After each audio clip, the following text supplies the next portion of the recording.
Hello, hello, hello! I am Kasasagi Usagi, and I am here with more Final Fantasy XIV. There is no plumbing, and there is no sudden Overwatch stream today, so we are back on track.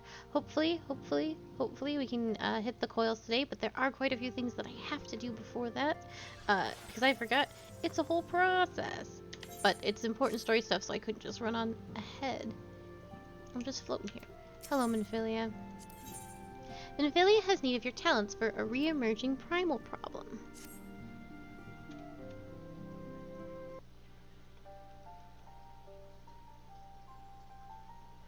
I know you have scarce had a chance to rest, but I'm afraid there is still work to do. The Ultima weapon destruction, 'twould seem, has served to embolden the beastmen, who now seek to call down their gods once more. Even as we speak, the Almaja, the Ixal, and the Kobolds are making preparations to their respective summoning rites, and that is but half of it. Much to our dismay, all three tribes were somehow able to procure vast quantities of crystals. Oh, my turn to say something. Ahem. Basically, this means the primals will be stronger than they were before. Far, far stronger. Their previous incarnations will seem as pale imitations. The beast tribes, we believe, begin hoarding crystals with a vengeance in the wake of Ultima's weapon's maiden's appearance. You will remember that as the time it devoured 3 primals in one sitting. The Grand Companies are aware of the potential primal outbreak. Alas, due to the losses they incurred to ensure the success of Operation Archon, they are ill-equipped to take any meaningful measures. After deliberation, the leaders concluded that they must needs turn to us once more, to thee. The etheric waves that we observed in Mordona do not appear to bear any connection to any beast tribe, yet much and more still remains beyond our knowing. We must be prepared for all possibilities. I am loath to send you into the midst of danger so soon, but none have proven themselves more capable against the primals than you. Will you undertake this mission, Akali? You have my thanks. I truly do not know what we would do without you. Go ahead, Thancred. Ahem. With circumstances as they are, I haven't had the chance to properly express my gratitude. I owe you my life, Akali. Thank you, from the bottom of my heart. A string of failures has led me feeling powerless. I wanted to be stronger, that I might do the right by my fellow scions. But instead I caused you all no end of grief and suffering. I swear to you it shan't happen again. Owing to everyone's ministrations, I am now quite recovered. I hope to return to my duties again soon. Thancred's return marks the beginning of a new chapter for the Scions. Let us renew the fire in our hearts, and continue to press on ever forward. Now then, back to the matter of the primals. With no fewer than 3 of the beings threatening to appear, it is easy to feel overwhelmed.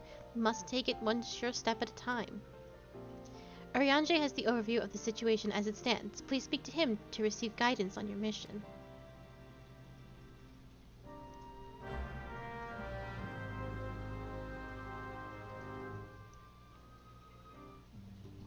Okay, goodbye, Minfilia.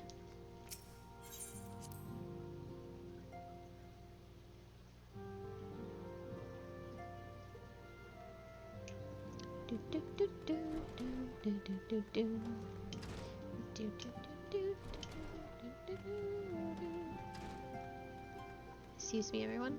Do you all have new things to say?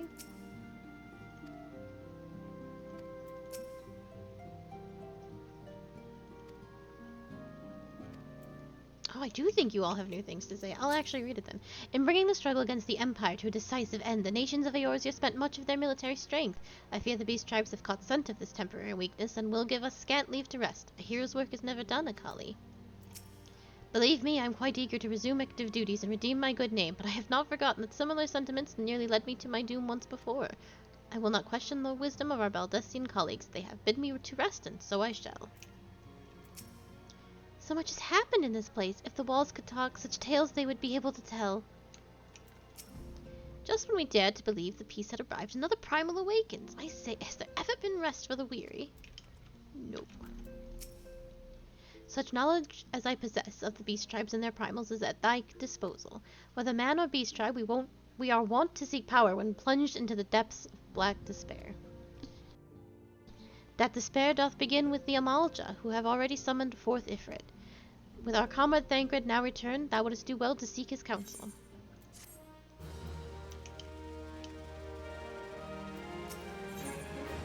Thangrid wants you to vanquish Ifrit and has information that will help you arrange an encounter. Confirmation has just arrived from the Immortal Flames. 'Tis as Urianger said, I fear. The Amalja have already summoned Ifrit. A confrontation with the Lord of Inferno is inevitable. I would like nothing more than to lend you my blade, but the students of Valdesian insist that I refrain from taking the field where it concerns primals. I know not the workings of it, but it would seem the recent events have left me especially susceptible to tempering. As much as I hate missing out on the fun, for everyone's sake, I must sit this one out. Instead, I will focus on gathering and analyzing data. Now, the Immortal Flames have already conducted a preliminary investigation into Ifrit. They may well have information that will be of use to you. Do pay a visit to the Hall of Flames and speak with Commander Swift. One last thing before you depart. Doubtless you remember Mephilea's words, but this Ifrit is a far cry from the primal you first defeated. You will want to assemble the most dependable comrades for the mission. Be safe, my friend.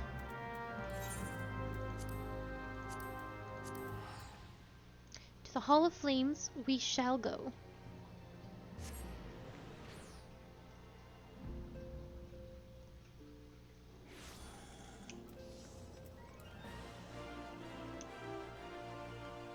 Oh.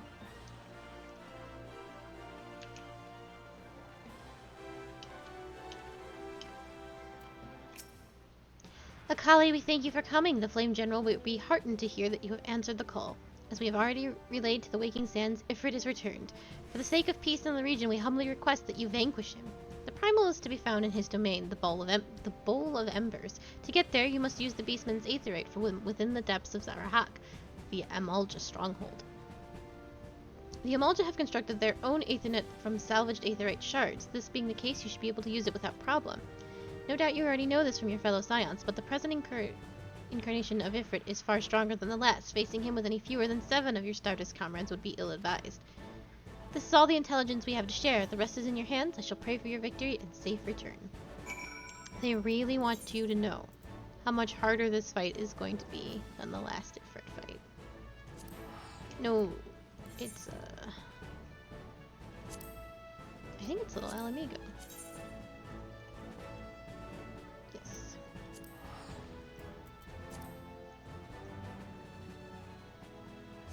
And I mean, it's true in comparison.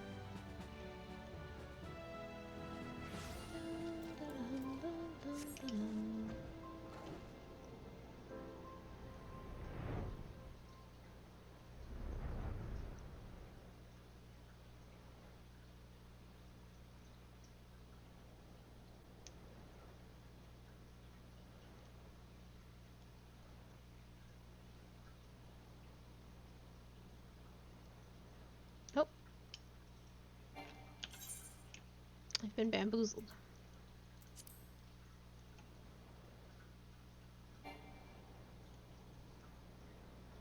So you, before, because flying in ARR is fairly recent, so all these, like, everything we've seen thus far, it's not a place that you could fly originally, so you used to have to do these you'd have to run, and there's level 45s and 46, and then you run through them as fast as you can on your horse, and get, like, a mob attached to you. It was just obnoxious, but now I can fly over everyone.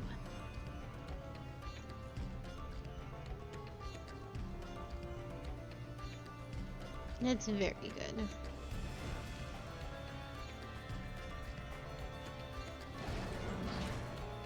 Because you have to go super deep into everybody's strongholds.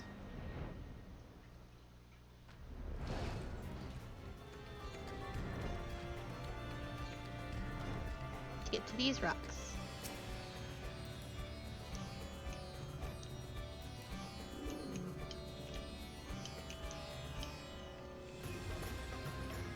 The music here is really good. I don't recognize this music at all. Right.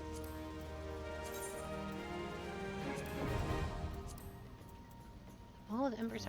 So what this is when it doesn't have anything like this, it means it's a 4-man. Well, for whatever reason, Cape West one doesn't follow that. But this means that this Ifrit fight is going to be an 8-man fight. Just 2 tanks, 2 healers, and 4 DPS, and which will be the standard going forward. There will be no more 4-man trials.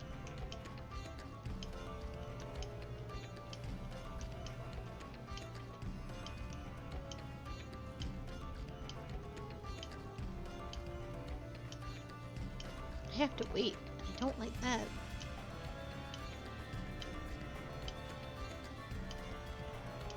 I wonder if this music is for the new patch, because I've never heard it before. The new patch is going to have dealings with the Amalja, from what I've come to understand. New patch comes out in April. We won't be seeing it for many, many months, but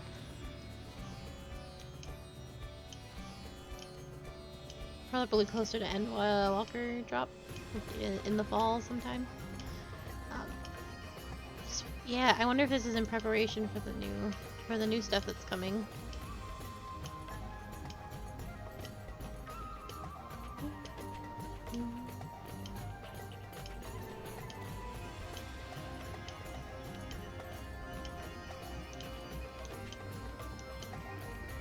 Never heard this before. It's very good.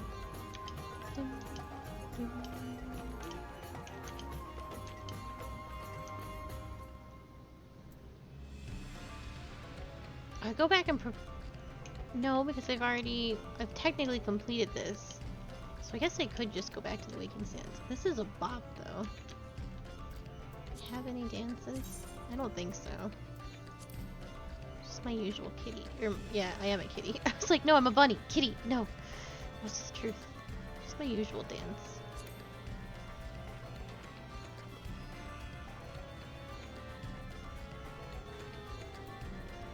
It is a dance.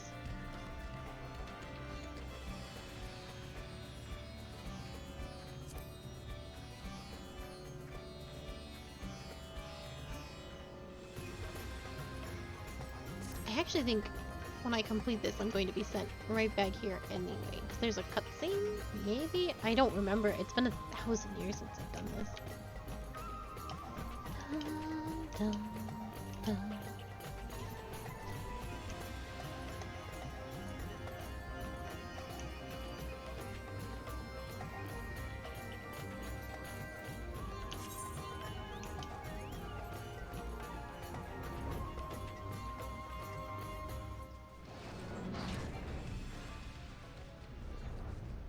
Yeah, it was just in that little spot, huh?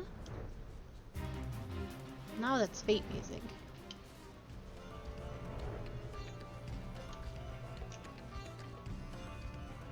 Dun, dun.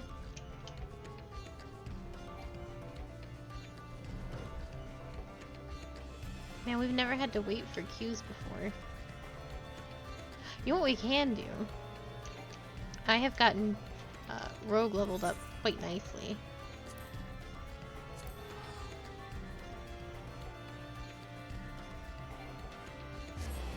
Yeah, I was doing some leveling off screen, of course.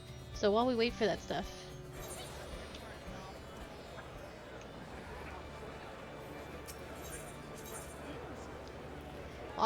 While we gather a party, slowly but surely.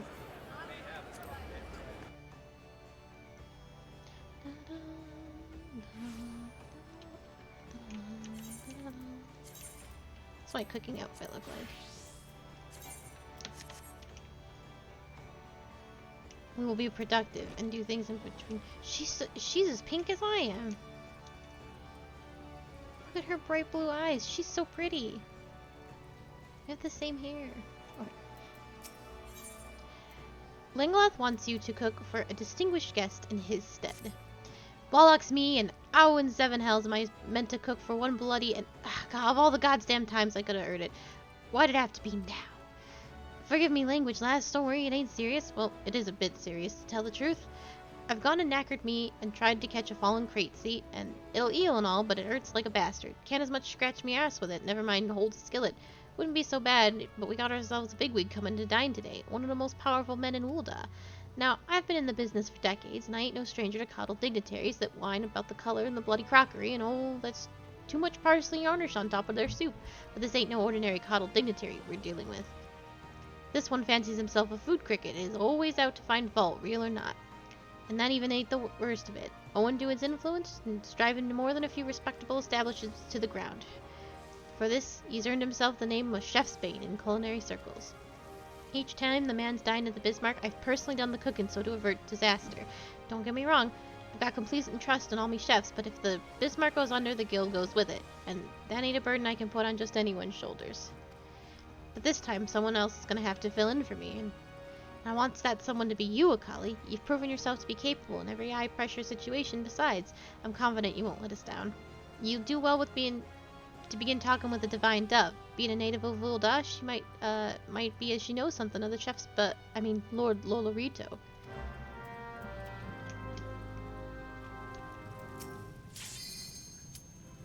Ah, beans. I am aware of the situation, but don't panic. Though the guildmaster is indisposed, all is not lost. In case you're unfamiliar with our distinguished guest, he is the head of the East Elnard Trading Company. Though you might not have heard his name before, you are most certainly heard of his many famous brands he owns, such as a whole bunch of stuff. Lord Lorito's countless successes have made him the wealthiest man in Ul'dah. We need to get through this.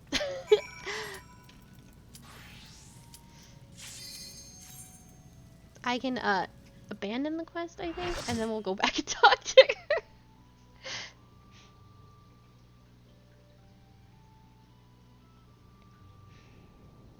This will be the same opening cutscene.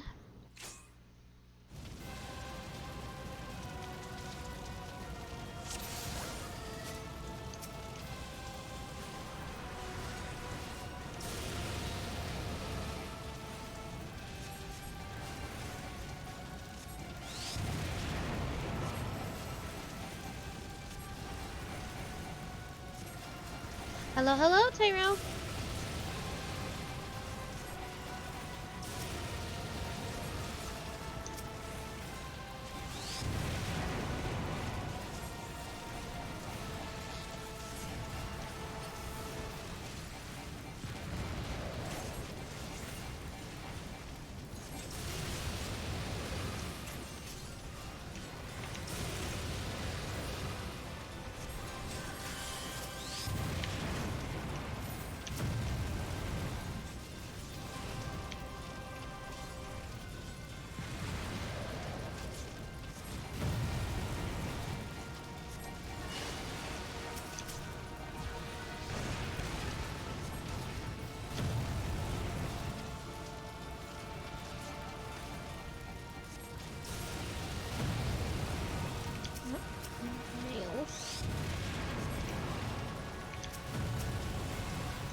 Yeah, I'll be fine now. Whew. That first one was very close.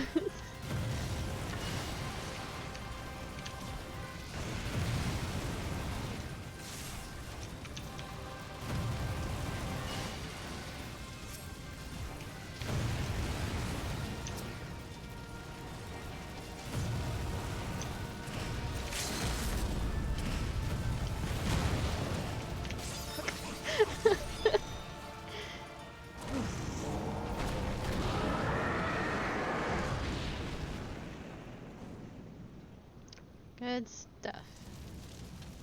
Oh, and a gun.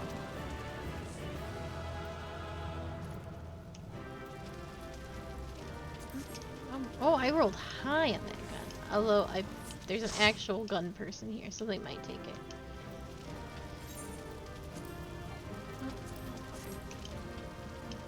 Yeah, I thought so. Rip my 91. Rip. Oh, I did get to stay here. Okay. I know we're trying to do important stuff here, but I'll at the very least, let me abandon my cooking quest real quickly. Yes, it's fine. And then we'll go back and we'll actually have a conversation. Yeah?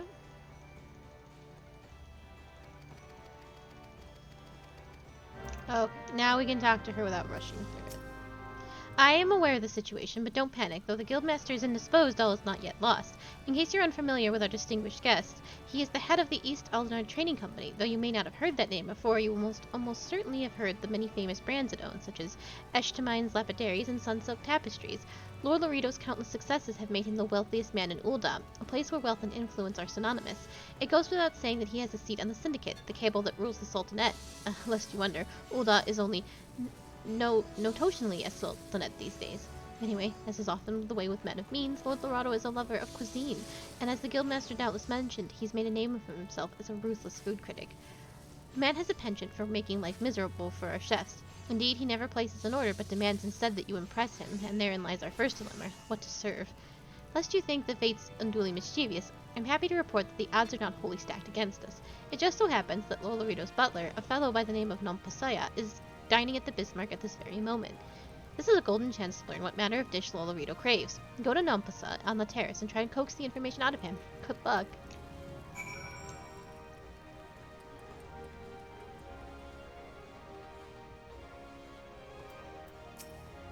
I'm sorry, I think I may have misheard. Did you say you would be preparing Lord Laredo's meal? Well, this is rather unexpected, but if Master Linguist saw fit to entrust the task to you, then you must not be without skill.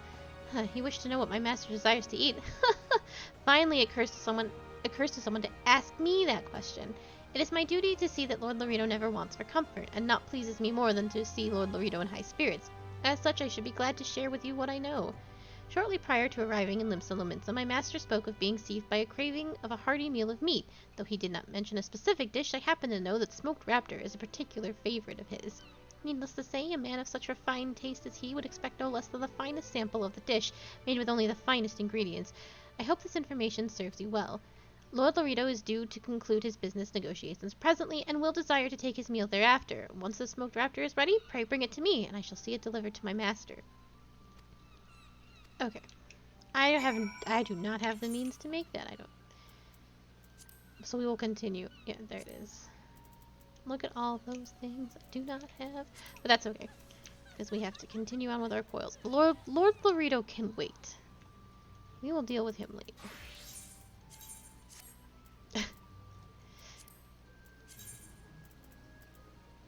Where are my tickets so I do not have to go out of my way?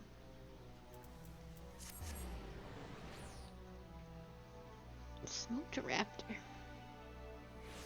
I wonder what a raptor tastes like. I wonder if it's kind of chickeny.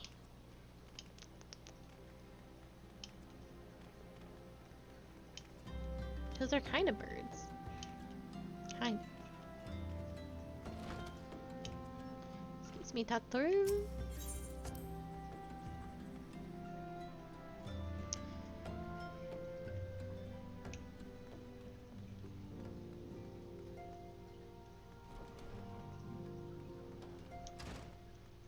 Papa Limo has a question. Are you proud of me, Thancred?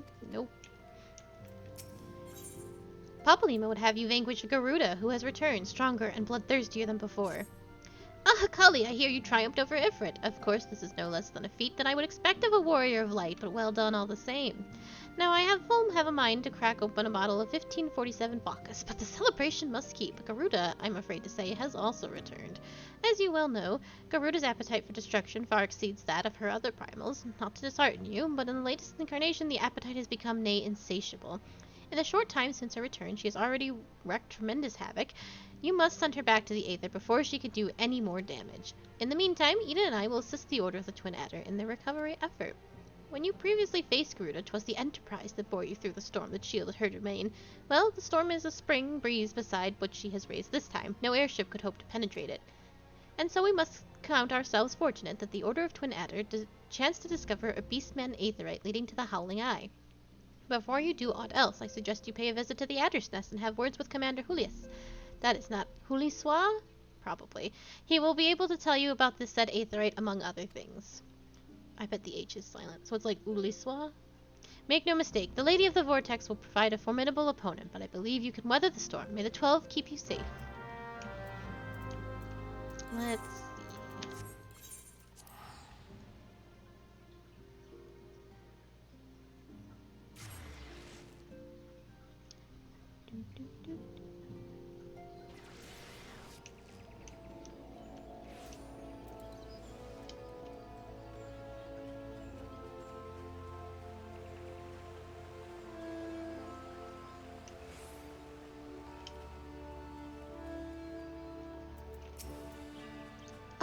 Vegana, we are grateful for your aid.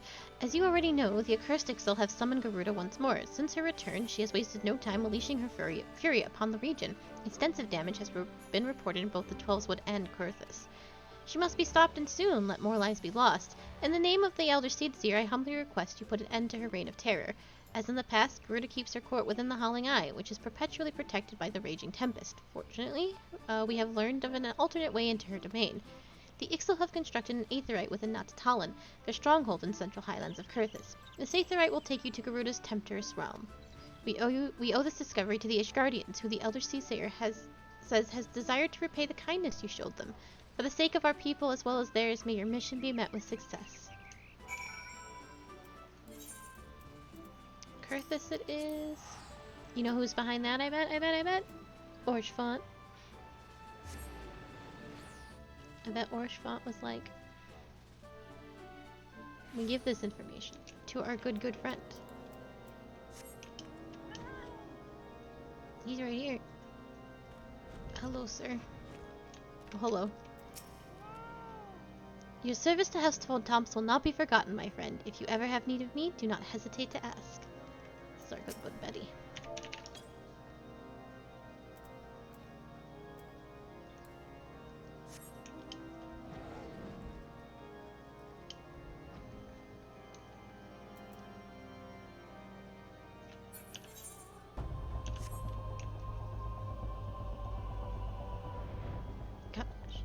Flying. This was a hellish maze on foot, because you can only go through the gates.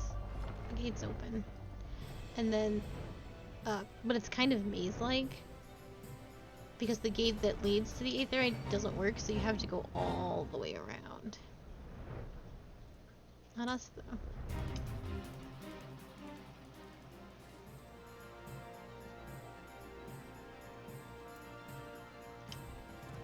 No!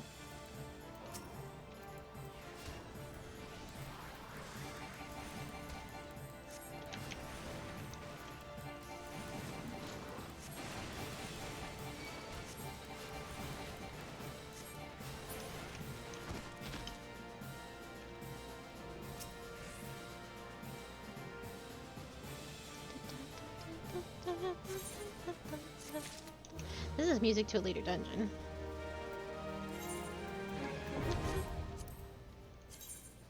So now we fight Garuda really fast.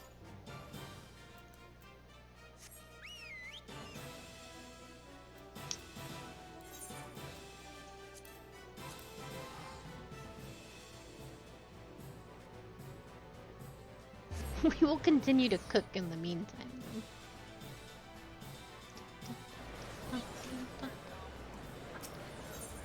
And we want to go to Falcon's Alley because we don't have any of that stuff to make the raptor flank the Lolorito wants to eat. I'm gonna have to buy some of those supplies, and that is okie dokie. I've got the table salt, so that's good. Raptor shank. There it is.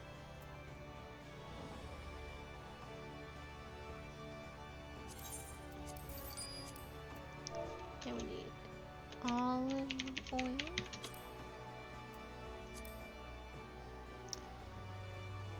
That is a lot. How do I make olive oil? Because I can do that too.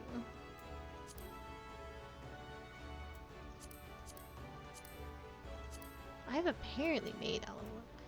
I need olives, which makes sense.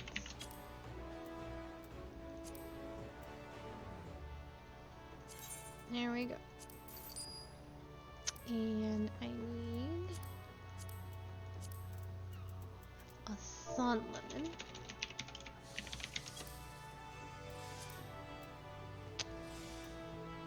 Woof. Well, okay, I'm buying 17 sun lemons for $15,000.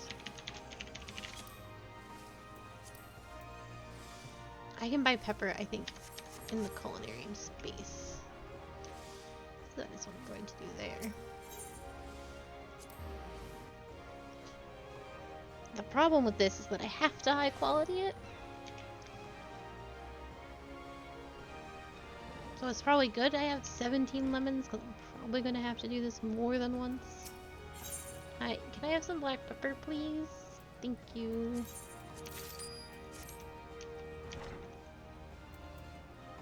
And can I do this between...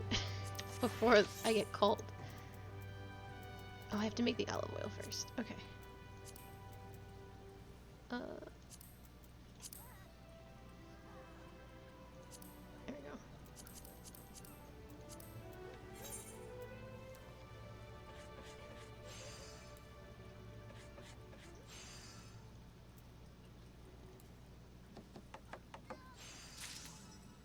Well, I really wanted one of those to be high quality, and it was not.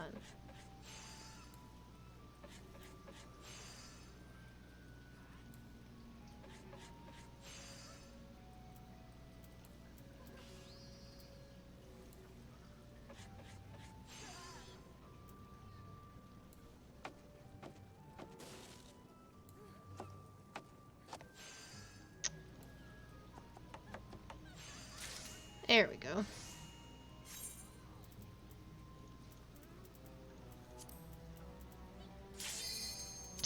Well, that's fine too.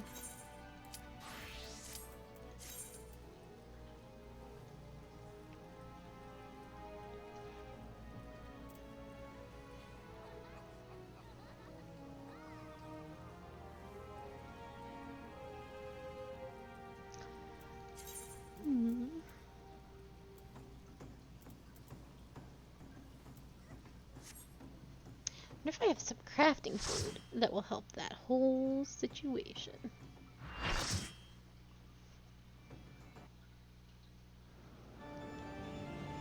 This will also be the same opening.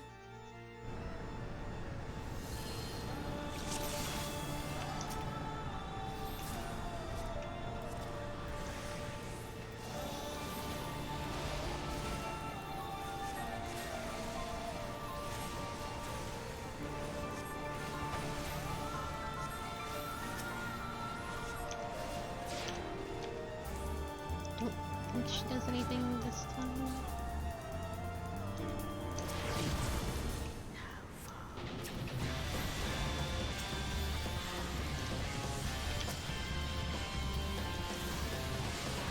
That probably would have killed me.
What's in the box?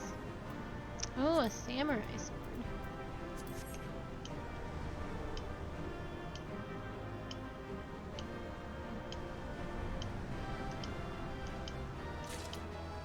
Ooh.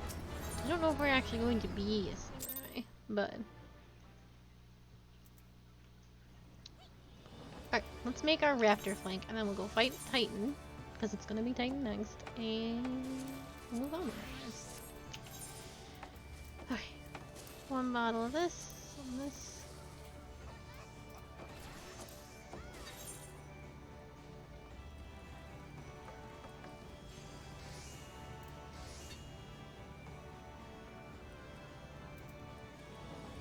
I don't think I have a lot of the things that make it matter.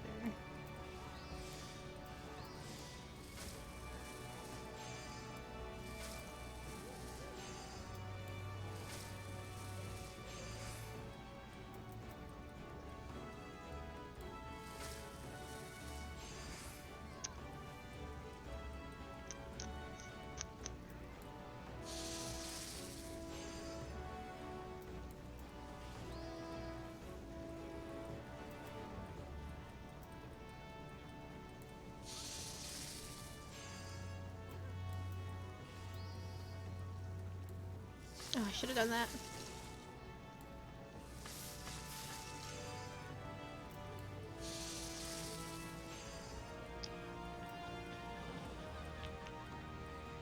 $28, 8, 9, 10, 11, 12. Yeah, I can do one more hasty touch.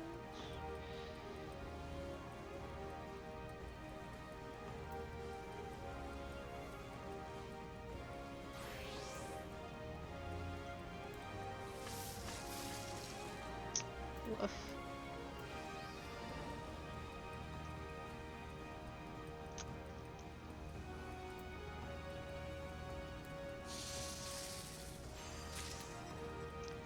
Ooh, I have to buy another raptor flank. I might have to buy several.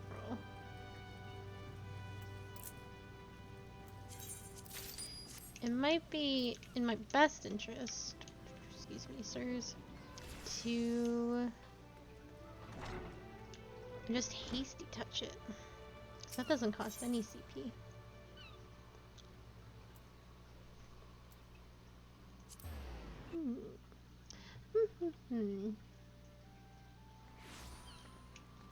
I'll get better gear. Both of those are very good options. Shrink. The only high quality one is... Oh, alright. We'll just spend big money on the high quality one.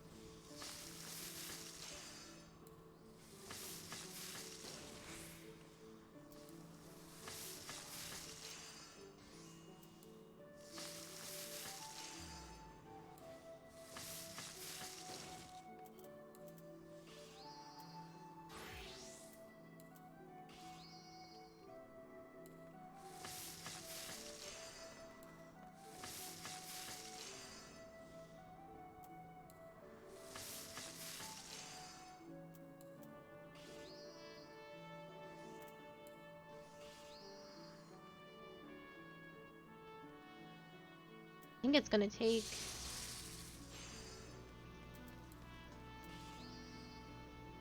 all remaining efforts to synthesize this thing.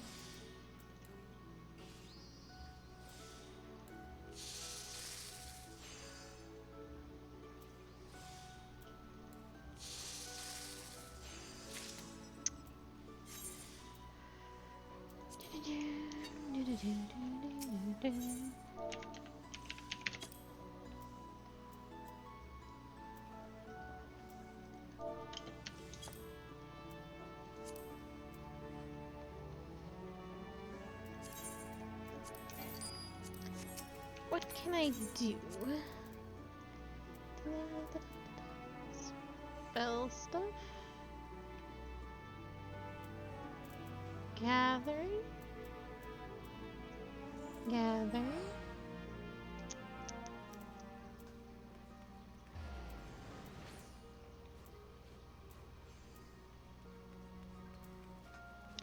CP plus 10%. CP plus 10% or crafting. Do that. Alright, let's see how that works.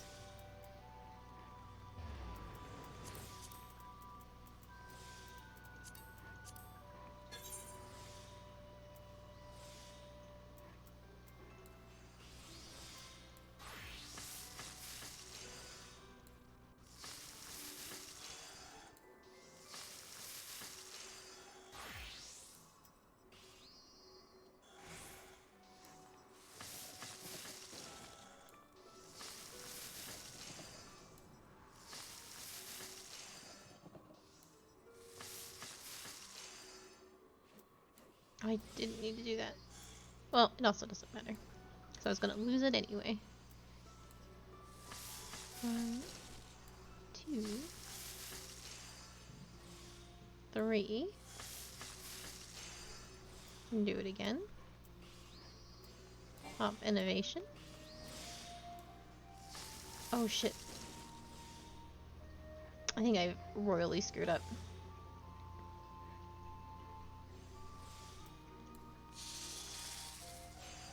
Yeah, I actually can't finish this one.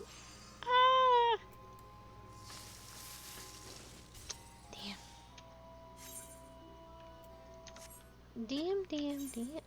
Oh, but I got all my stuff back, so it's like I didn't fail at all.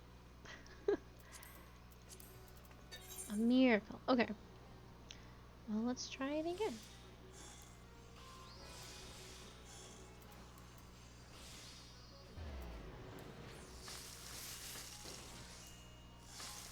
Two, 3,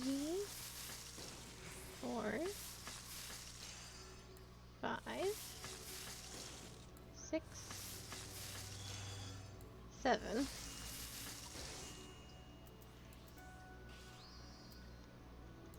1, 2,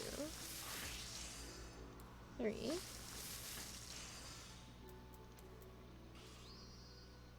This is worse than last time.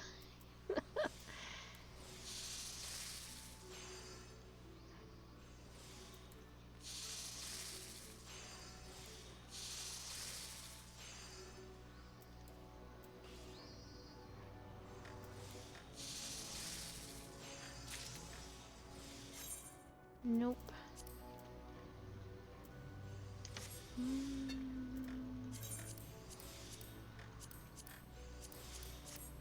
So sad. It's only gonna get harder now because I'm running out of high quality ingredients.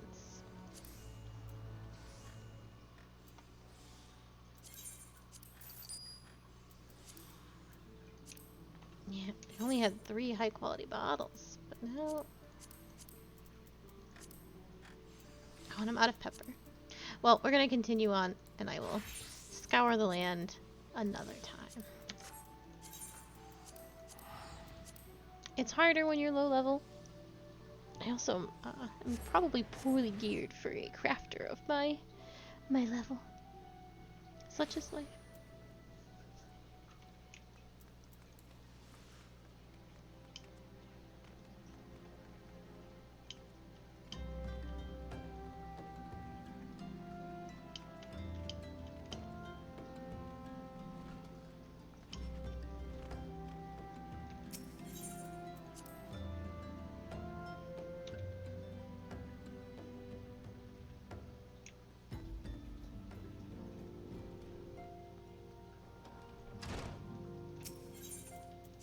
Oh, I don't want to go in here.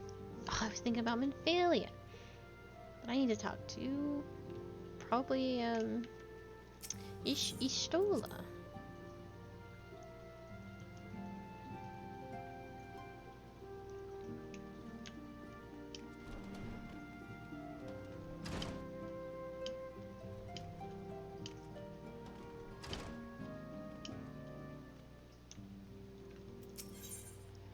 Y'shtola would entrust you with the titanic task of defeating a greatly strengthened Titan. So both Ifrit and Garuda are now vanquished by your hands. Truly you have earned yourself a rest, but that you had the luxury of time to enjoy it. It pains me to say that Titan has also returned, and with a vengeance. As was the case with his primal brethren, he has grown stronger than he was before. When I went about my investigation, all indications suggested that the kobolds were nowhere near ready to resume their summoning rites. But it turns out they were deceiving us. I should have known better. The kobold subterranean domain runs deep, and they can easily hoard crystals with us being none the wiser, and a vast hoard it must have been. Till now, Garuda was the most powerful among the three recently active primals, but according to our latest readings, Titans has usurped that honor. Our primal's might is determined by two factors, the amount of crystals it has gorged upon and the fever of its believers. I would like nothing more than to measure precisely how strong the Lord of Craigs has become, but I fear the time for such prudence has run out. We have already received an official request for assistance from the Maelstrom, and as you might expect, it is addressed to you. For your previous encounter with Titan, you traveled to his domain by way of the Aetheryte first discovered by the Company of Heroes. Sad to say, this Aetheryte no longer seems to respond. But do not despair, for the Maelstrom has reportedly found another in its place. You will want to speak with Commander Riki at Maelstrom Command for the details. I cannot stress this enough, but Titan has grown fearsome strong. See it to you, spare no preparation. Maelstrom Command. Oh, I want to do myself a favor. Okay, you already have Primal Fear. So anything else will be new.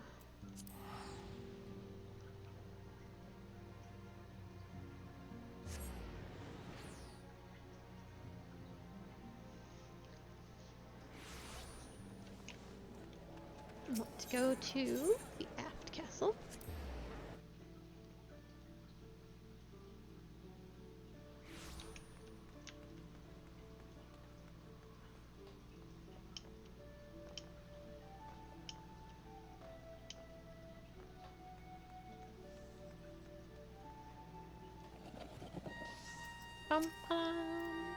Akali of the Scions, your presence is most welcome.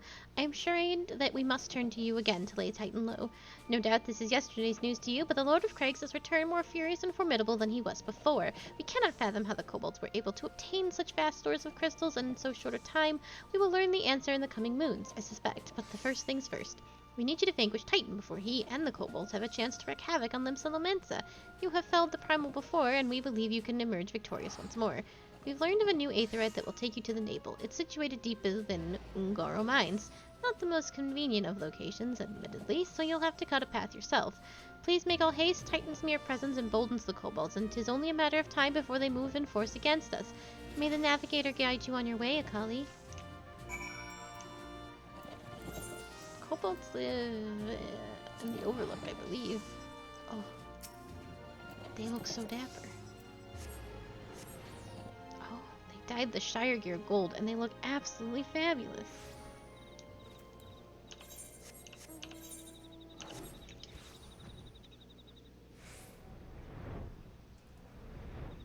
Here's where I get my raptor meat, I think.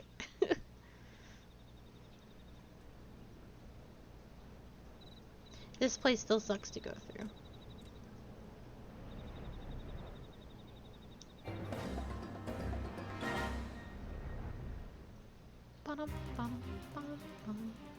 And because the door right here to get to that question mark is absolutely blocked off. See? Oh, so you have to go around.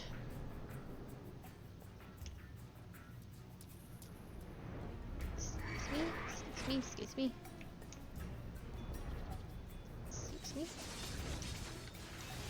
Oh, was this blocked off too?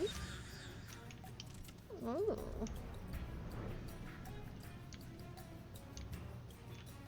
Wait, what? That door can't be blocked off. Oh, here we go. I missed a passage. Because this place is balls. There we go.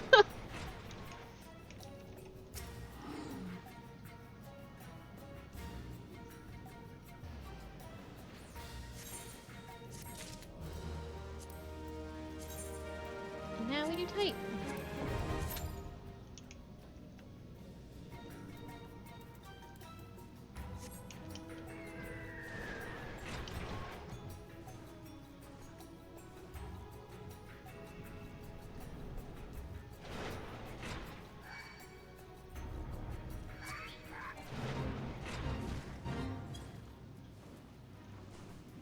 not want to be in here.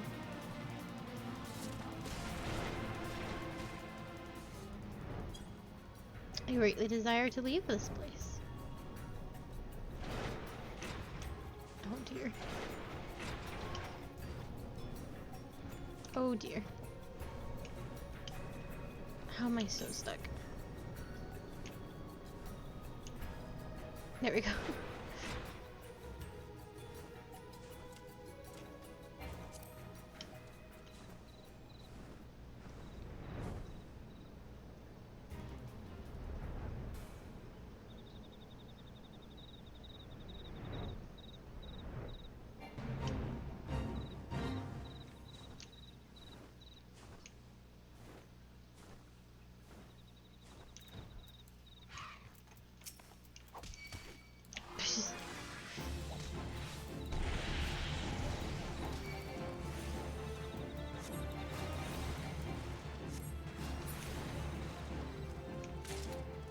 Yeah, meat.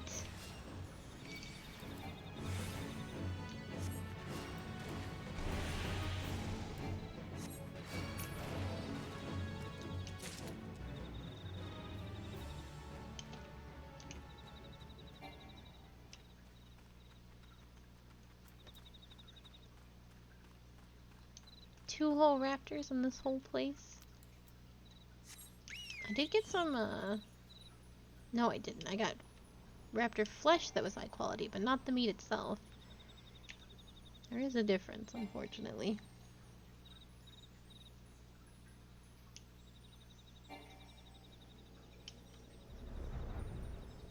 Seven minutes, huh?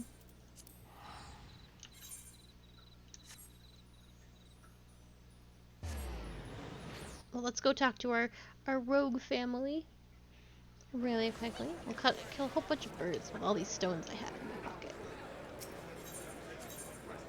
While we wait. And be efficient with our time.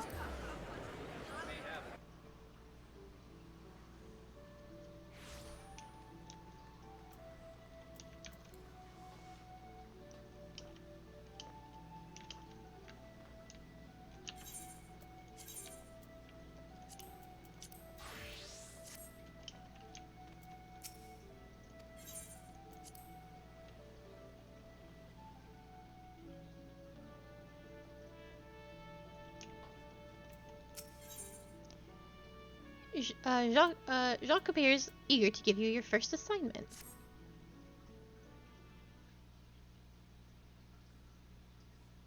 Oh there, Gakali, I must say you're looking comfortable enough with those stabbers of yours. I reckon a good and ready for your first assignment.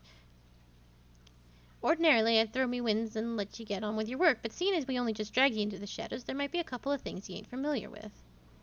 Let's build on what you likely do know, and that's the fact that the Admiral, God bless her soul, has outlawed piracy in Limsa Lominsa.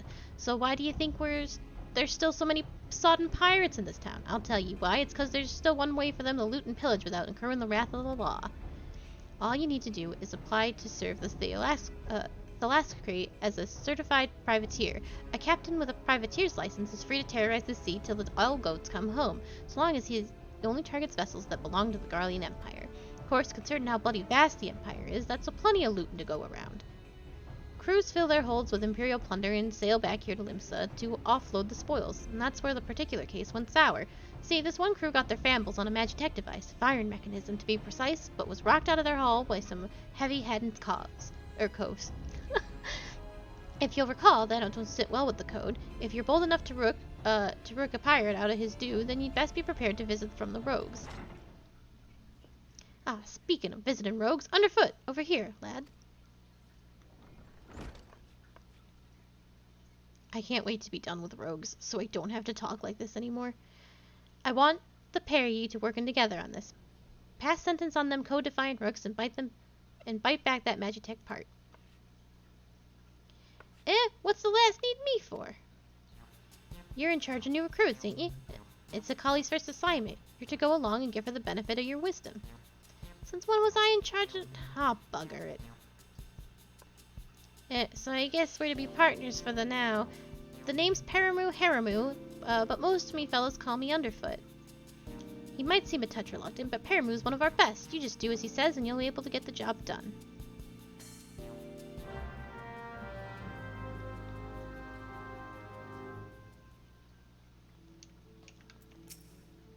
Alright then, me young rogue, seeing as this is your first official outing, I want to be sure your dance steps are up to the task.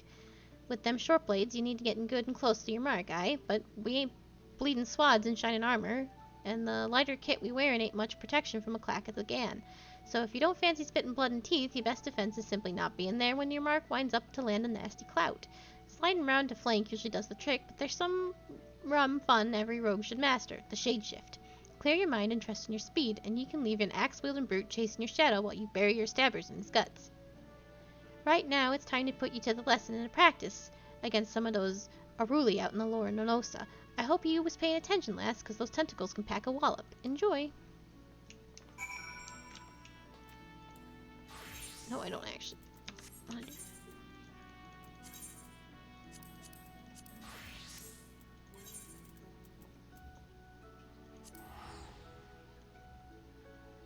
I am, it's not bad fashion, but it certainly is a fashion.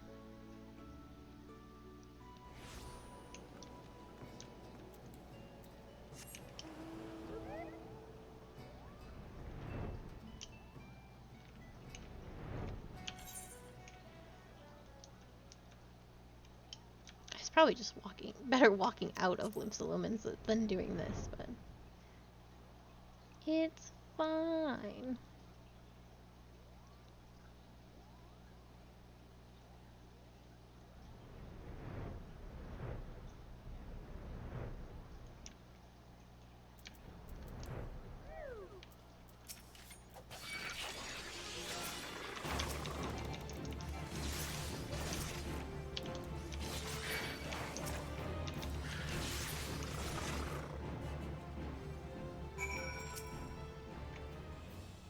I'm a little too strong to be doing this. We can all agree to that.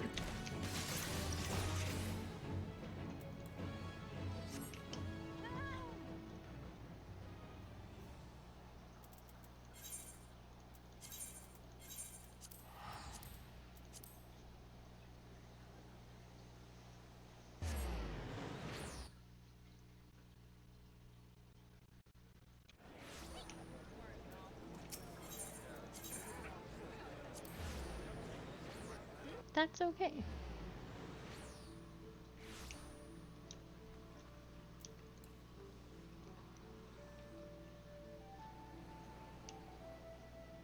Average wait time 7 minutes. 8 minutes have passed.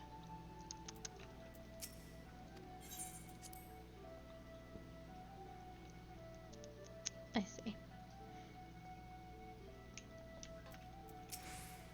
Done with your practice then? The sting of them tentacled buggers will soon teach you to stay on your toes, eh?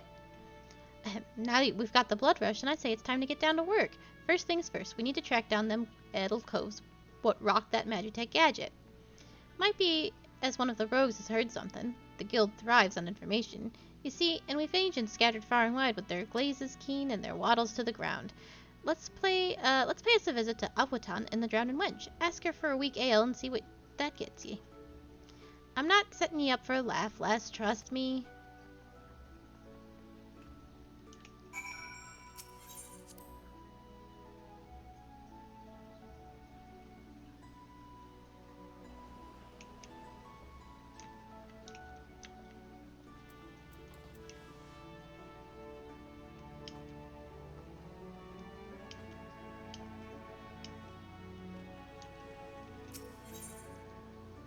FFXIV.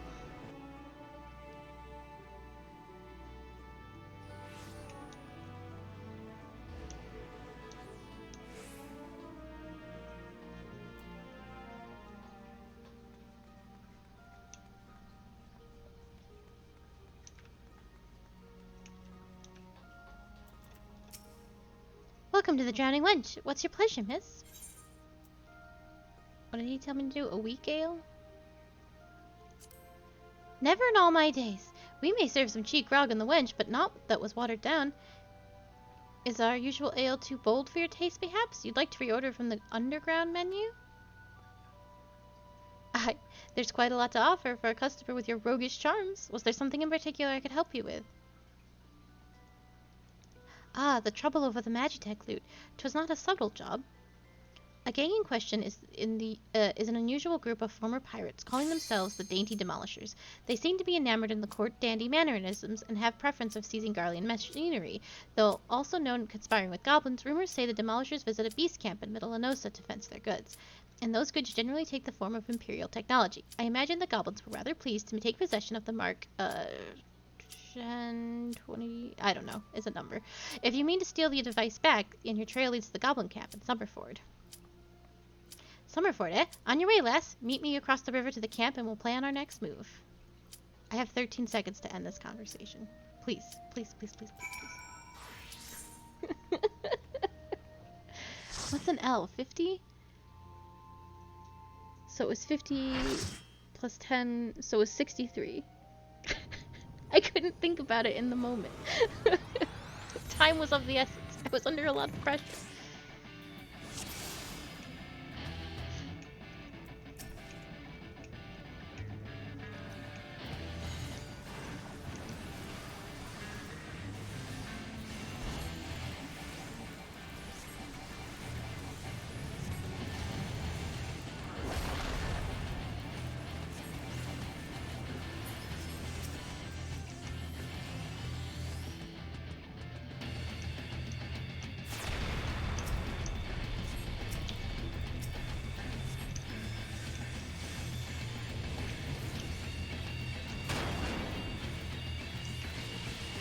Black Mage doesn't have a great deal of idea of what's going on.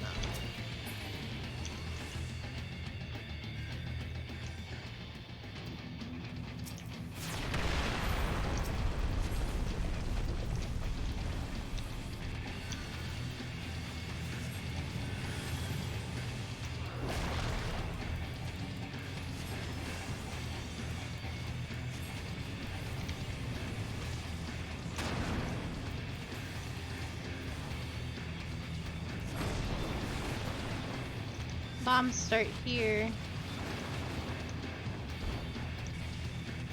Oh, I got clipped, which is very bad. And then we move to the blown up one.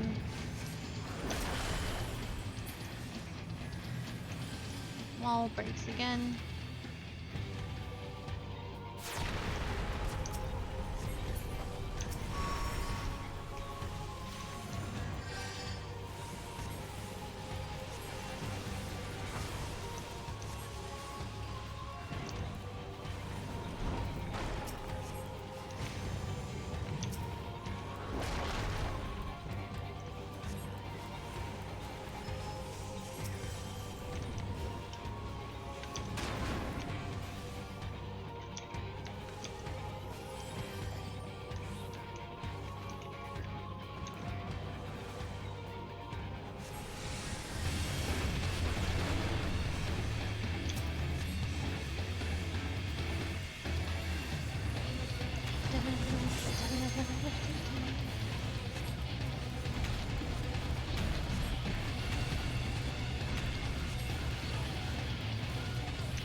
We want to start here.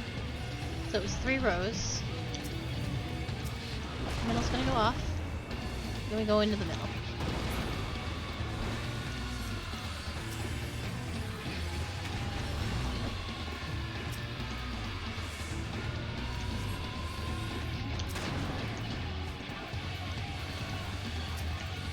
Someone fell off, so they can't be got.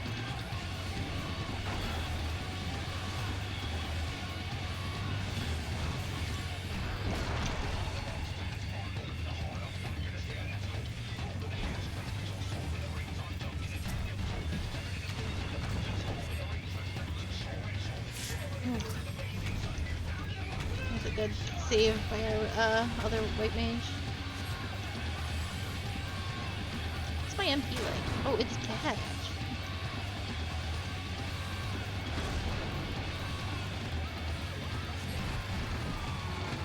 I don't remember where they started, and I'm very scared. There we go.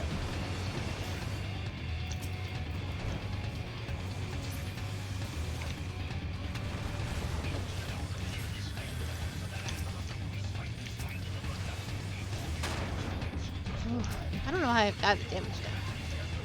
I'm uncertain what happened to me. Ooh.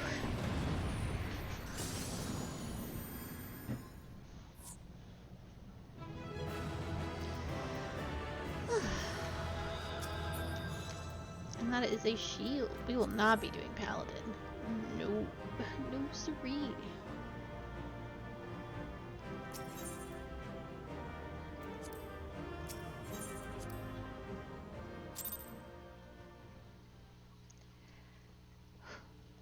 That one was stressful. Alright. Let's go do our single rogue quest really, really quick since we've already started it. And then we will be on our way.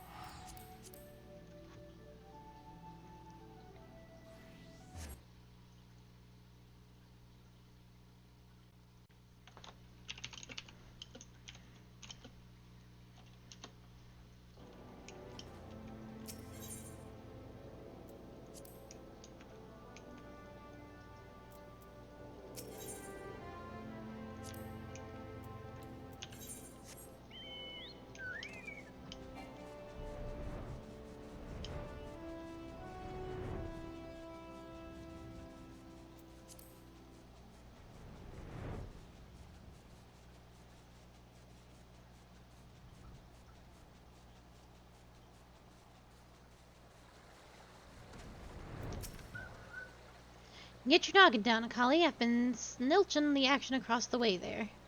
No sign of them demolishers, but I did see one of them grab her over Cove stuffing the Garlean gadget into his backpack. I knew a Tolan would steer us, right? This is your chance, lass. Clout the gambler goopy and grab all the device. I don't know what these mans are saying to me. I've lost track of which gob it was. I'm thinking it's that sod on the left. Just make sure you dance away from the bomb blast. Twisting and dodging in the middle of a fireball ain't exactly effective. Time to kill some gobbies.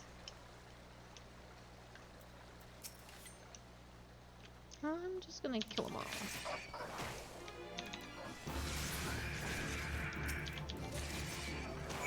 Oh, I didn't have to kill them.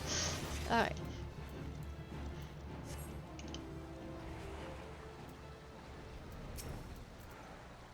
That's the way, lass. There was naught for me to do but sitting on me daddles and watch. So you've got the goods then? I sure do.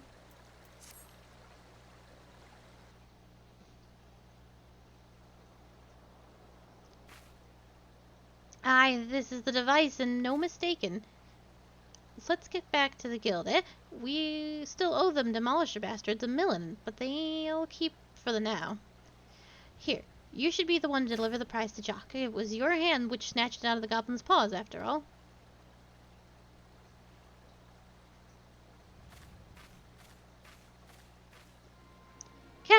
Captain, I say, some fiend has perpetrated violence upon our goblin colleagues while we sought out but to wet our throats with fine liberations.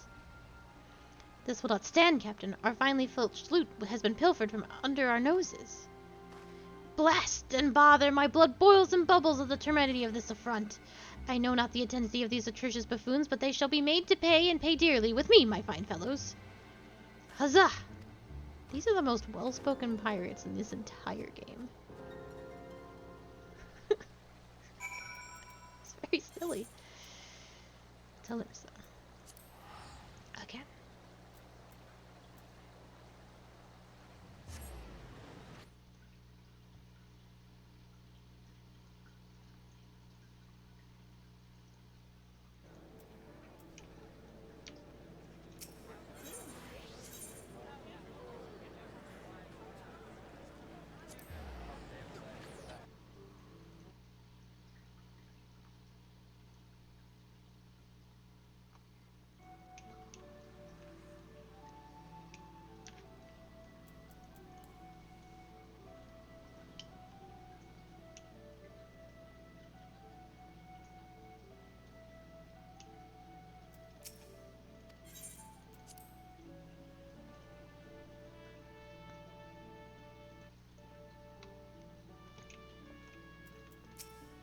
You managed to grimmel that firing mechanism yet, Akali?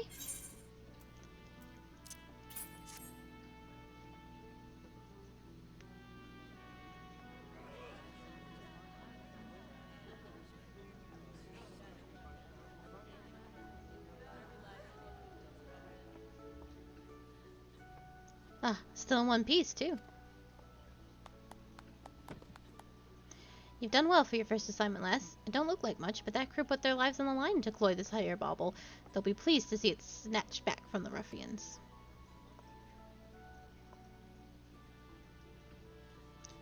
We've yet to do for the dainty demolisher, Jacques. The job ain't over. You're right, underfoot, it ain't. You break the code, you face the consequences. Oh, this is not what I expected from the inside of a covenant.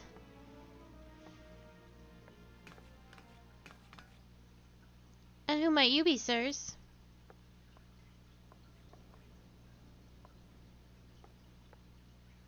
Ha! Your ignorance is understandable. After all, our schemes are always perfect, our hoists impeccable. Shall I reveal our infamous name and drink in your delicious terror? We are deadly, dastardly, and directionally devilish. Quail before the dainty demolishers.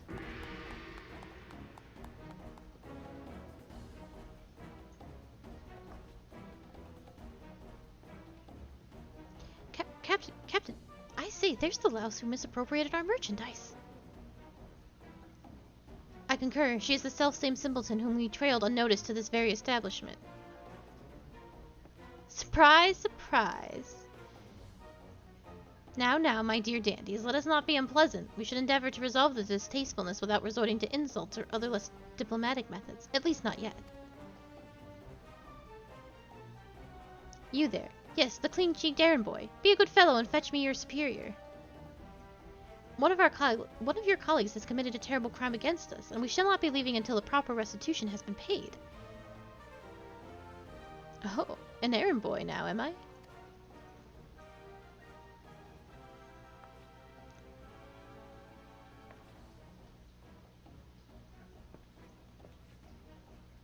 Come, tell me, Captain, just what kind of place do you think this is, then? This place? Why, it's imposed on Manor of Covenant. The one-eyed doorman named it Dutiful Sisters of the Elderweiss, or some such. Hi, you get to realize your mistake. Your fate was sealed the moment you dragged your sorry quarren ass through the threshold. Are you threatening me, boy? I'll have my fellows cut out that impudent tongue. We've exhausted our reserves of dainty today, lads. Show these fraudulent sisters how the demolishers deal with upstarts. You still don't understand, do ye?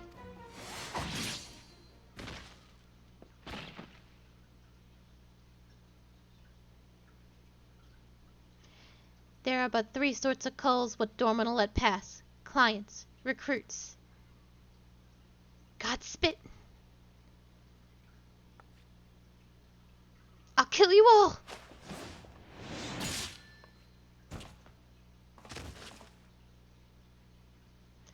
Didn't your mum teach you not to interrupt a lady when she's talking?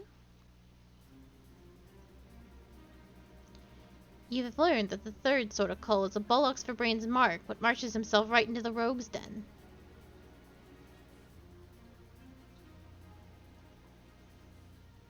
Rogues? But we were so careful. I heard tales of me pirate days, stories about the merciless wraiths who uphold the code. They weren't called rogues back then, though. The upright thieves they were, the knives in the shadows. You can't beat them. You're just trying to scare me. Well, the captain of the dainty demolishers isn't so easily cowed. To the hells with your deceptions! Huzzah! Huzzah for my fallen comrades!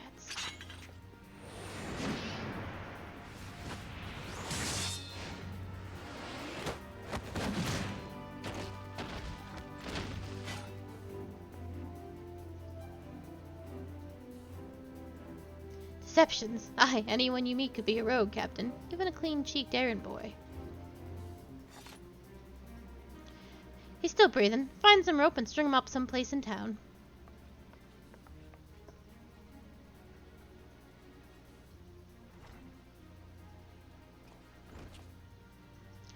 And now the job's done. Quite an introduction he had there, eh? Welcome to Limsa Lomensa's ever-churning underbelly, where the thieves shed their skins and become rogues.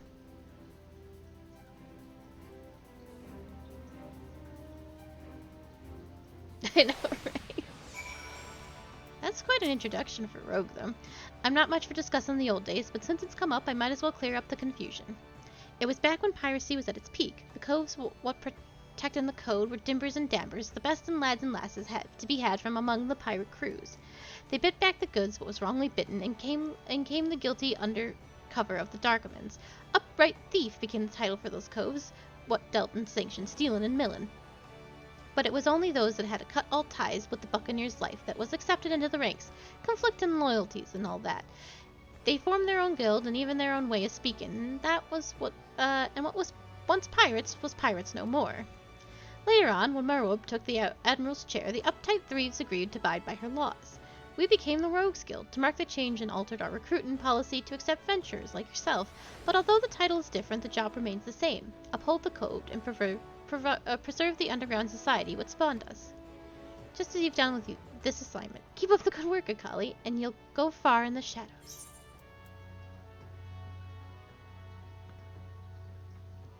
I'll take money, please. There are more rogue quests to do, but I'm going to continue what we're trying to do here today, although unfortunately I think I've lost the person that is supposed to take me through them coils. So I might need to figure something out.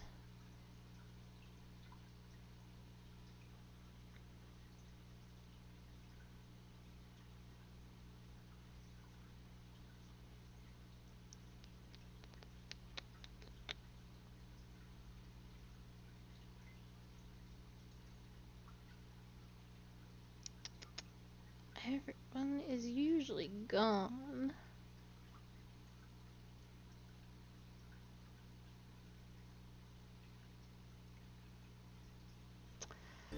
I will figure it out. Maybe things will sort themselves out because I am a bit away from actually unlocking them coils.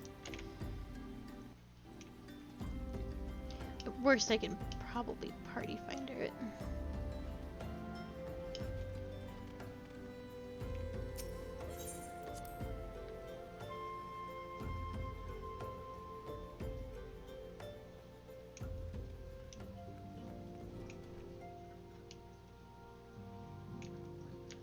Ryanje, I assume.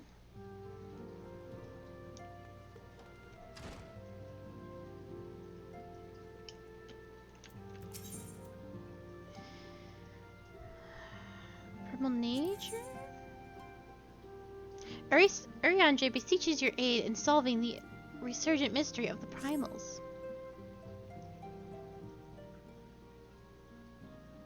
Of my tasks, the one by which I am most keenly vexed is the never-ending journey into the heart of the primal's true nature. Each door I fling wide leadeth me with inevitable anguish to another such confounding portal.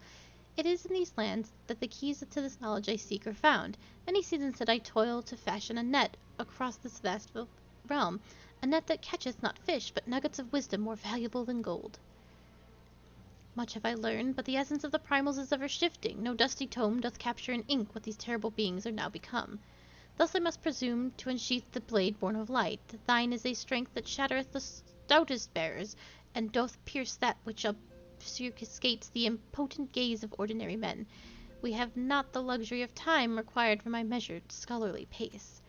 For the adder's nest is astir, hissing with the news of Garuda's return. Her winds have grown ever more violent and more destructive.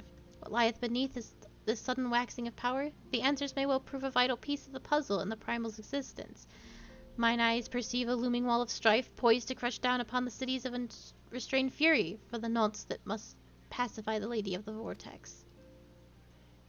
Swiftly now to the Adder's Nest. High Commander Julia has... Okay, this is actually incorrect quest. This is for a harder version of all those primals we just fought. So there is normal, there is hard, and then there is extreme. I need Primal Awakening. Ryanje would speak to you regarding the unidentified primal. So this goes back to the roar we heard at the end of A Realm Reborn, where the guy was like, chaos and carnage, a primal is awakened. But we don't know what that primal is. So, here we go. When the scenery moon did wane, there sounded a blood-curdling roar. A new primal had roused, the potents gave us to believe, one whose identity yet lieth beyond our ken. By thy hand 3 primals have since been vanquished. As each returned to the aether, 'twas observed that tremors foreshadowing this fourth grew in strength and frequency both. The beginning doth quicken, and in time it shall become a scourge upon the land. Yet even as we pondered a course of action, a benevolent soul did arise, one who would forestall this threat. Though she be tender in years, she is true of heart and steadfast of resolve. She would solicit thine aid, if thou art willing to proffer it. Lest thou wonder, this maiden is of our order. Thus did the antecedent straightway consent that thou shouldest assist her, however thou mayest. As soon as thou art able, hie thee to Wineport, where thy petitioner doth await thee even now. Thou shalt for a certainty find thy visage strikingly familiar.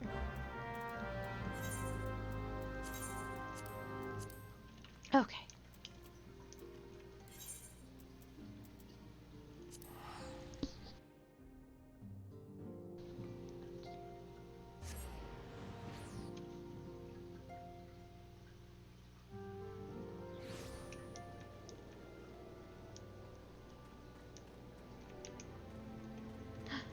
Dun dun dun dun!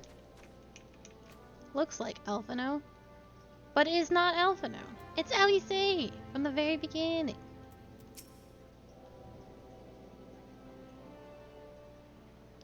It has been a wild adventure. As I recall, my brother Alphino took the liberty of introducing us when first and last we met. But for the sake of propriety, Alice Lavigard, I thank you for coming. I have heard much and more of your exploits. By your hand the Black Wolf is slain and his ultima weapon destroyed. You are possessed of great strength and courage, that much is plain. I shall have need of one such as you if I am to see my mission through to its conclusion.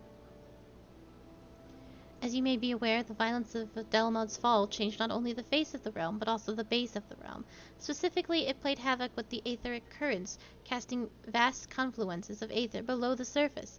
Among other phenomena, this led to the formation of subterranean caverns as key points of stress. One such cavern lies beneath Castrum Occidens, and extends to only God knows where. Despite appearances, Castrum Occidens is as much a research facility as it is a fortress. Gaius von Belsar chose this site for no other reason than to probe the caverns without interference. As you went about vanquishing the returned primals, I observed a repeating wave pattern in the aether, corresponding exactly to the dates on which you were reported to have felled Ifrit, Titan, and Garuda. Upon closer examination, it became clear that these unique waveforms emanated from deep beneath the aforementioned stronghold.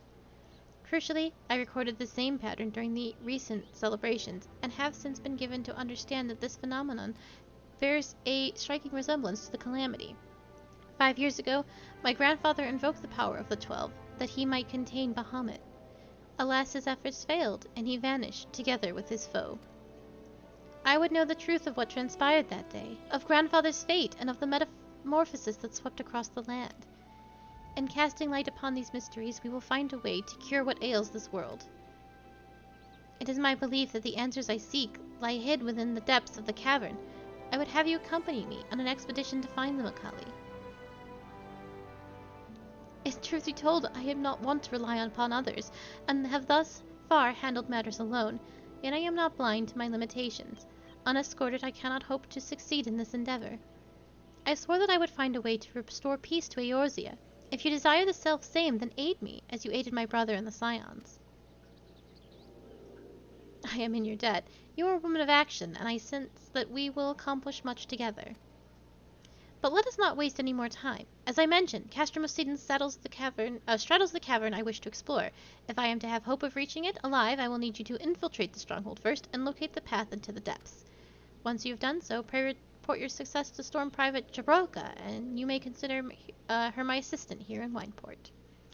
I have every faith that you will not fail me. 12 speed your way, Akali.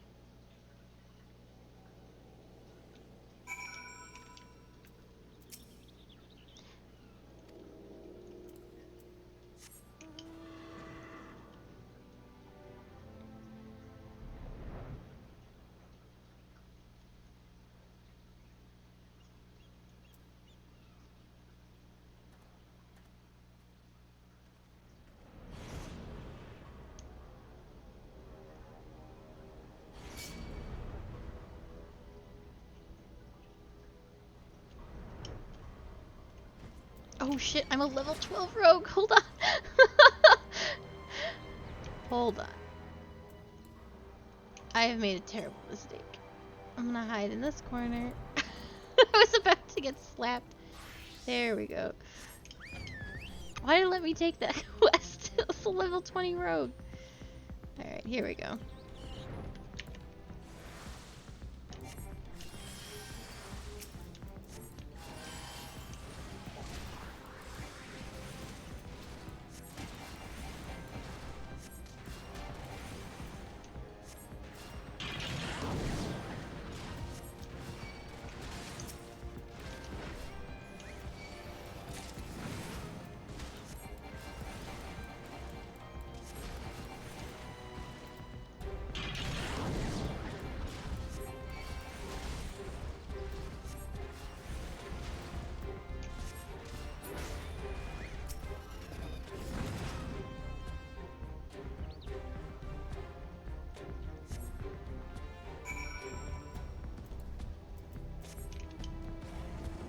Yes, I have fought my way through the castrum.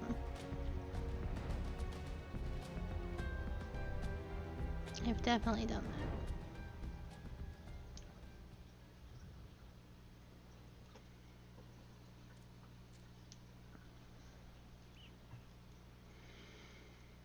that. Oh, I've passed Wineport. I'm thinking about what to do for the coils because I'm about to unlock them, and I'm in a bit of a situation. I've been expecting you, Akali. By your coming, I take it, you have successfully located the cavern entrance inside Castrum Occidens?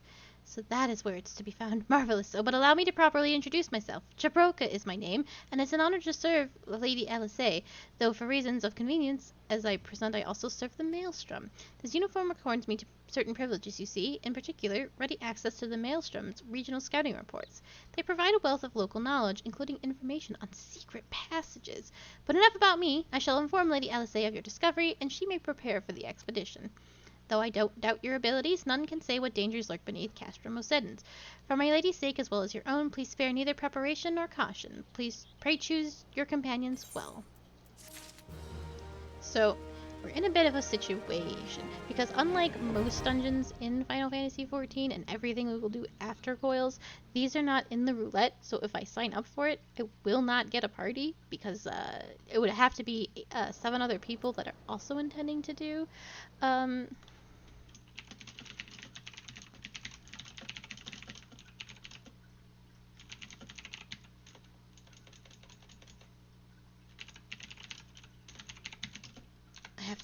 I'm sending a call for aid.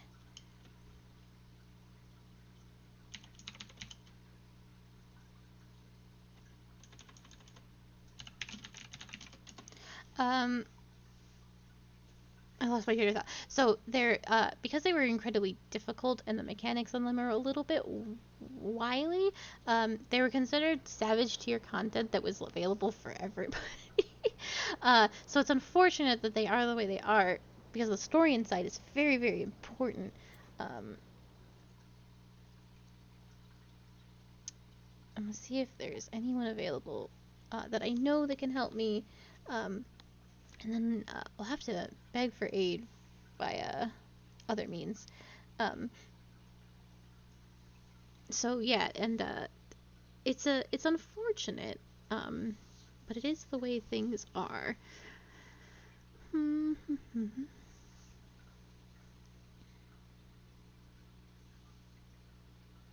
I don't think I'm gonna get any bites. It's a very last minute request.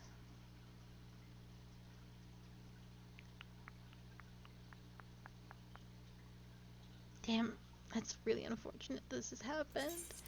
My bags are a disaster.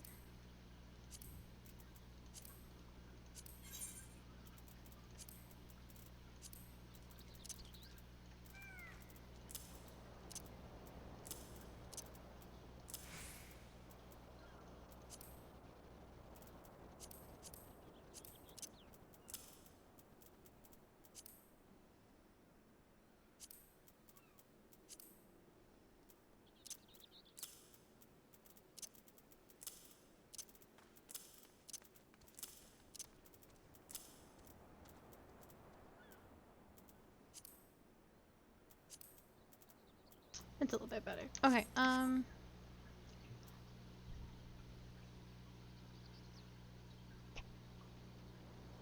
do not think that I will be helped. So, let's see. Let's see what we can make happen here.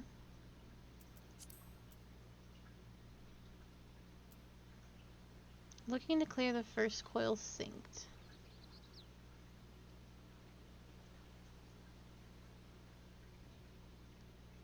I mean, we could do it synced.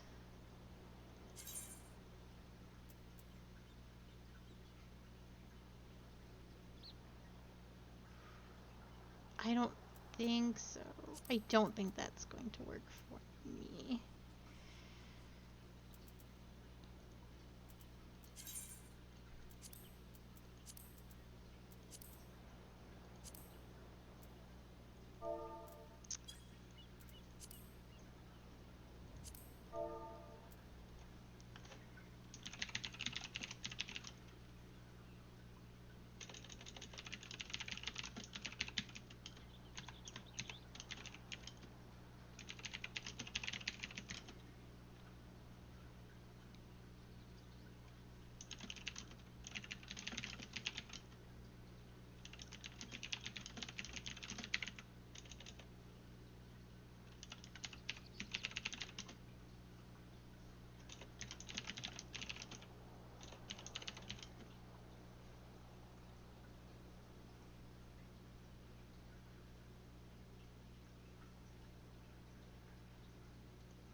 Okay, we'll see if we can grab a single person.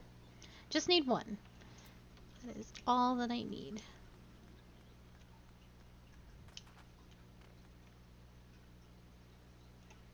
In the meantime,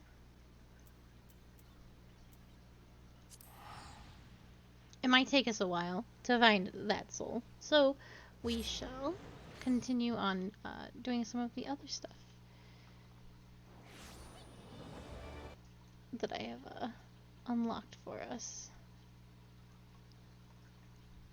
And if we don't get anyone, maybe tomorrow will be a better day for it. Which would be a shame, but it is what it is.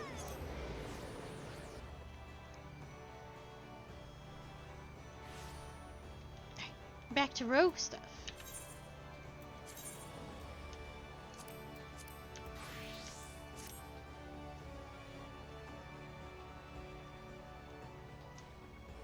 Hello.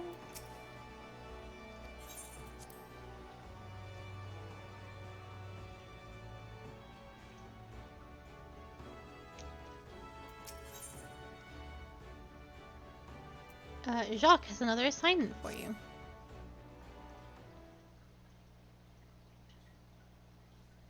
A fine day to ye, Akali, and a fine day it is for sport of work, wouldn't you agree? This time around, it seems some eager buccaneers scampered aboard a local merchantman and made off with a shipment of muskets. Now, seeing as it ain't lawful to cloy from a Lominsan vessel to begin with, the yellow jackets fell upon them daft clothes before the boots was even dry. Aye, they caught the pirates right there on the docks, but the stolen boomsticks was nothing to be found. Fenced in a longboat deal, I'm thinking. That's when our guild was officially contracted to retrieve the goods, which weren't really needful since the code would have had us on the job anyway. You don't bite the purses of your fellow Lominsans and all that. So this is your assignment, me natty lass. Find out where them weapons went and bite that shipment back. Seeing as the cutters as hit that merchantmen are already rotten in irons, you needn't rush in with your stabbers a-stabbin'. I want the jam handled quickly and quiet, and I've the perfect partner to show you how it's done. Oh, I think this is going to be actually a duty, which would be unfortunate because it would close my party finder. And here's Vapaki the Stray. Ain't no other rogue that can match her in the arts of skulkin'. A pleasure. And there's some problem, Vapaki? It seems you seem a bit out of sorts. I'm bloody starving. I had one of them finger sandwiches set aside, you know, those egg-filled tasties that they make at the Bismarck, but when I got back from my work, it was bloody gone. Uh-oh. That was Vagabee's? I thought it was Underfoot's. Well, you just head out the job and I'll see if I can't turn up that missing sandwich by the time ye return. Alright, Jacques. And one more little detail you should know. Them mescats was meant for the Yellow Jackets' armory, so once the job's all bob, you can hand them goods in and their culls directly.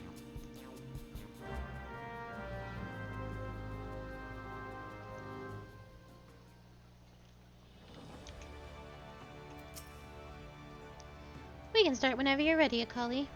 I've had Akali keeping a waddle out for aught that might help us, so I suggest you have a few wins with her first. You'll find her at Highland posing a fishmonger.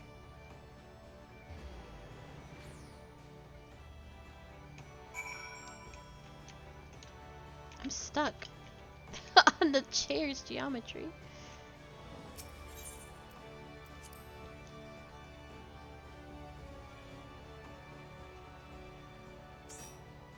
Oh, a bard.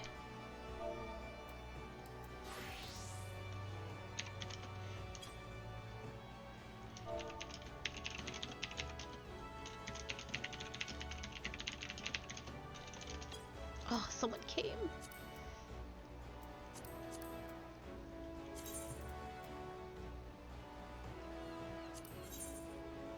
I will not waste this poor... Oh, a red mage. Even better.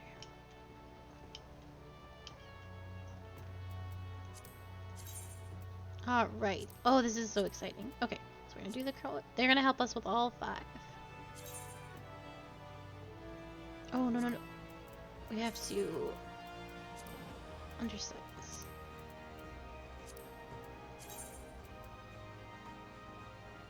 Oh, okay. Party finder.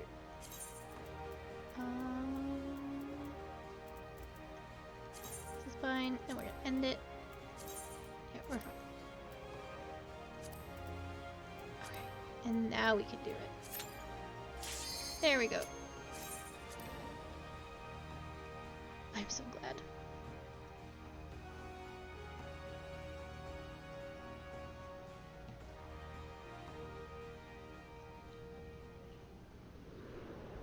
And I mentioned in my party finder it was all for story, so there will be patience, I presume. They won't mind me reading. I'm gonna have to read a little fast because I don't want to waste their time. Look at this little red me. They're so cute.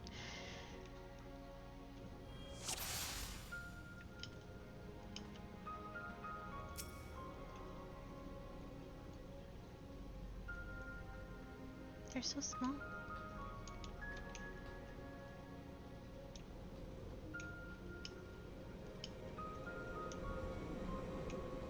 I know a cutscene like pops right over here, so like right here. There we go. The scars left by the calamity. I can scarce breathe for the surfeit of ether. Tell me, have you ever seen corrupted crystals such as these? Such crystals manifested across the realm when the course of the great river of Aether was irrevocably altered 5 years ago. Behold one of the subjects that caused the alteration, a fragment of the lesser moon, Dalamond. Ancient Alec created Dalamog, or Meteor, to use the Garlean name, to serve as a celestial prison for Bahamut. Its fall inflicted grievous wounds upon the land, wounds that have yet to heal, as is evident from the corrupted crystals.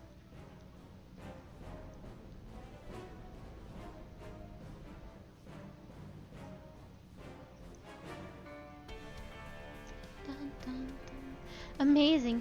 Dalamond's internal defenses still function in spite of everything, a testament to the ingenuity of the Allegons.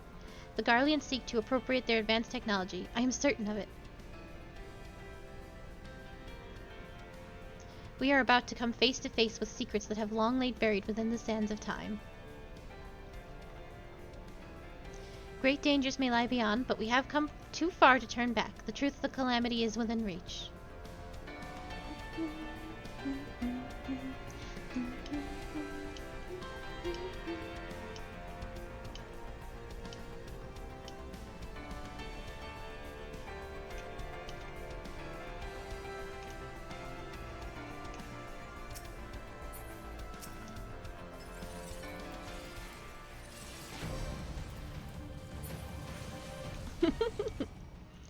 Obliterated.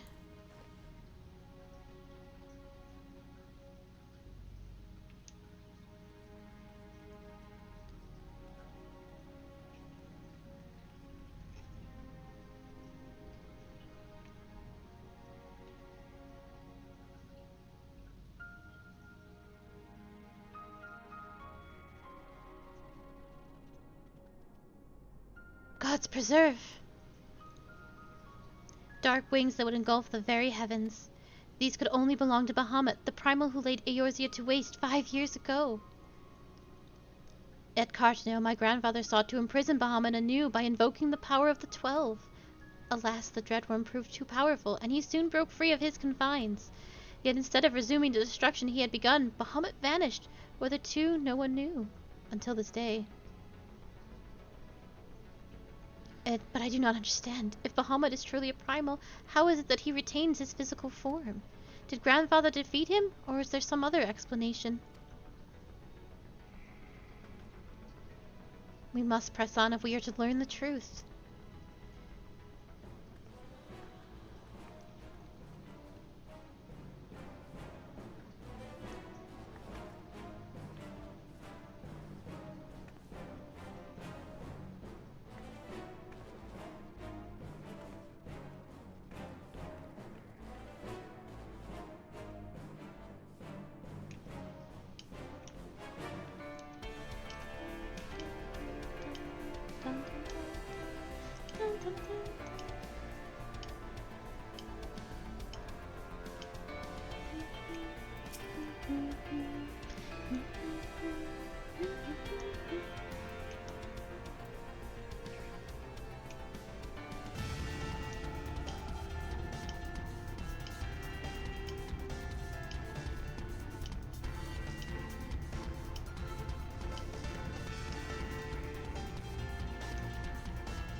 I think this is a completely decked out. Yeah, all the new crafted stuff. They are so amazing to behold.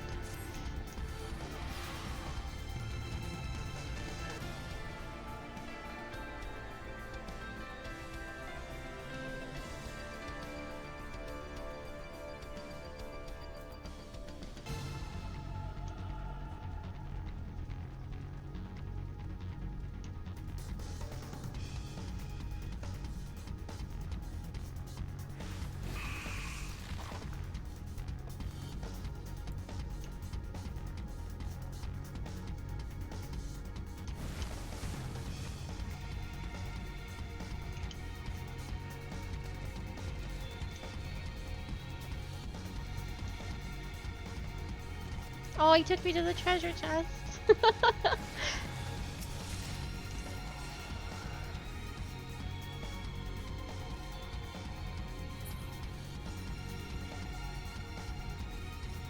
That was so sweet.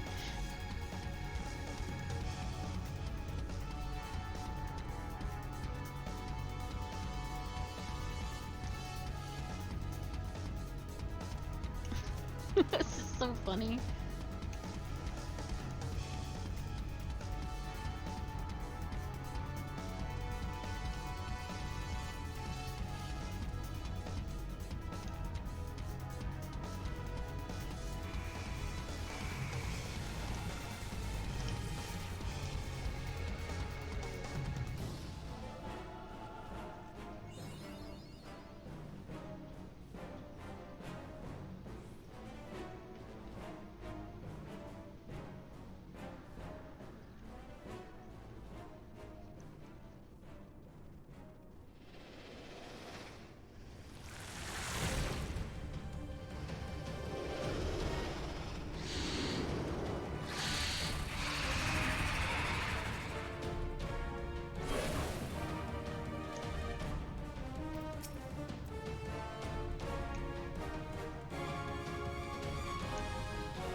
Most excellent.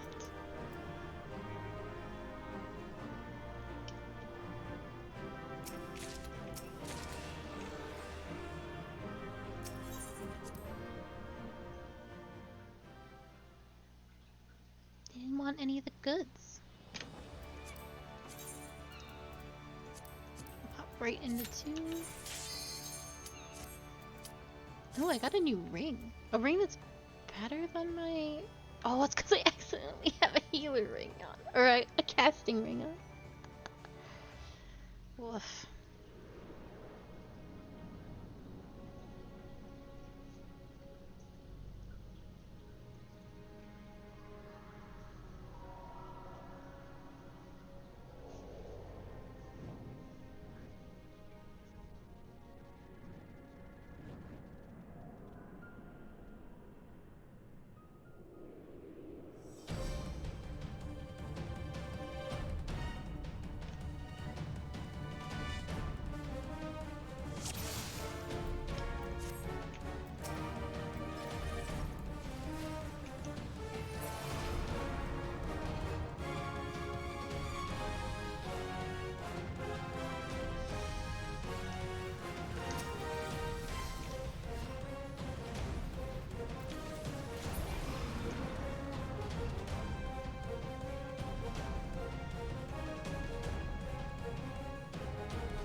Easy peasy.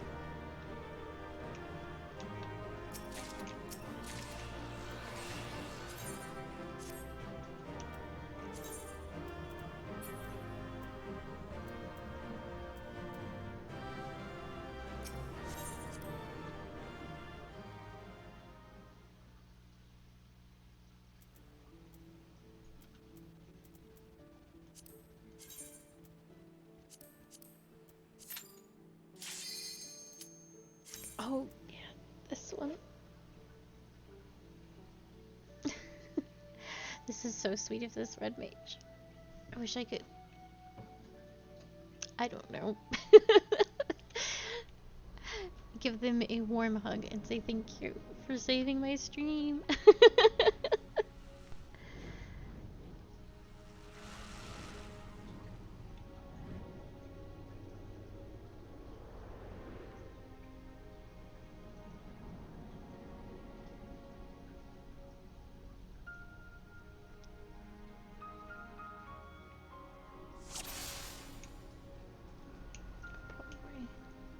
Delete my request in Discord.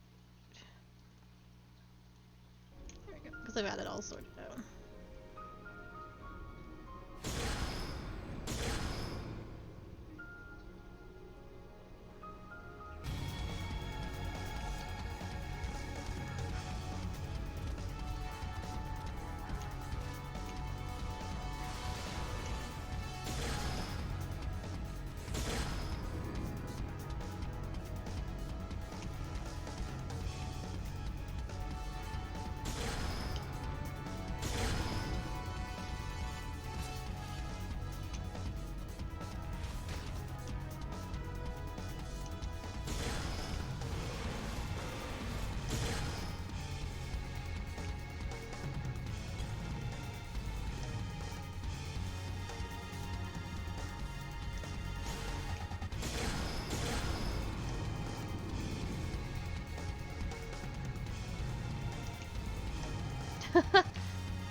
They can fall. I didn't know they could follow you like this. That's absurd. And so funny.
That is a thing. Do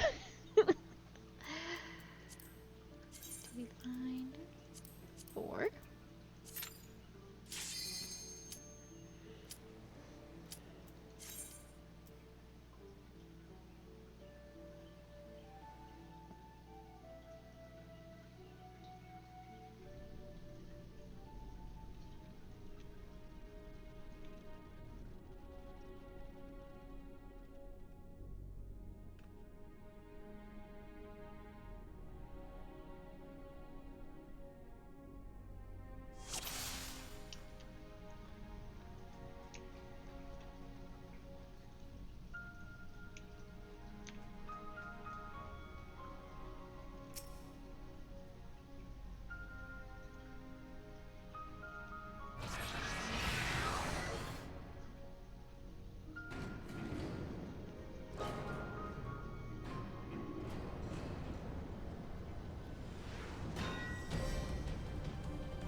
I see.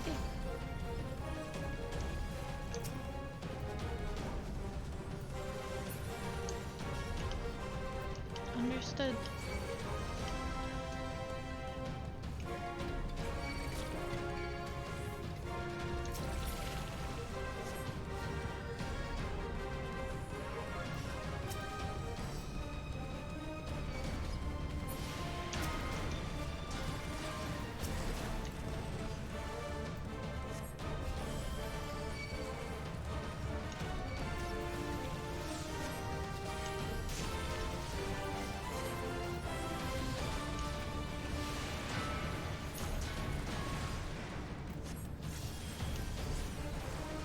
It was very spicy for me for a second.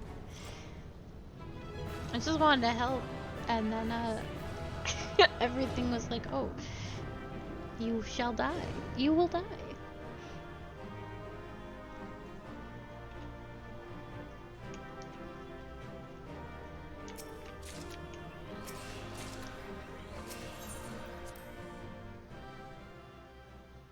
The Alagon Aether Stones are unfortunately rather worthless, so I do need to dump those from my inventory before we get too far into turn 5.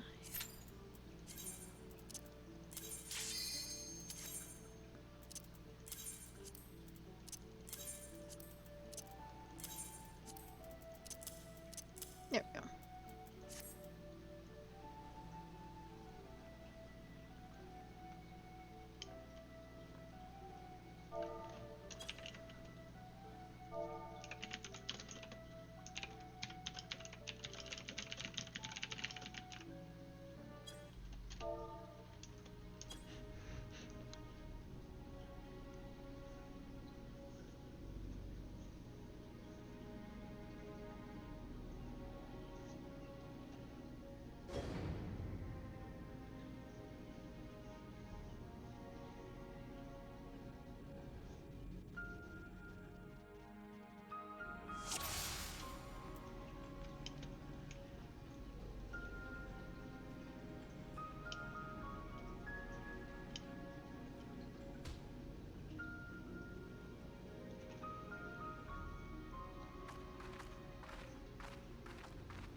This is going rather more smoothly than I expected. It is indeed convenient to have a hero on hand. Gods, the cavern should open up again even at this depth. Huh, that resembles a finger.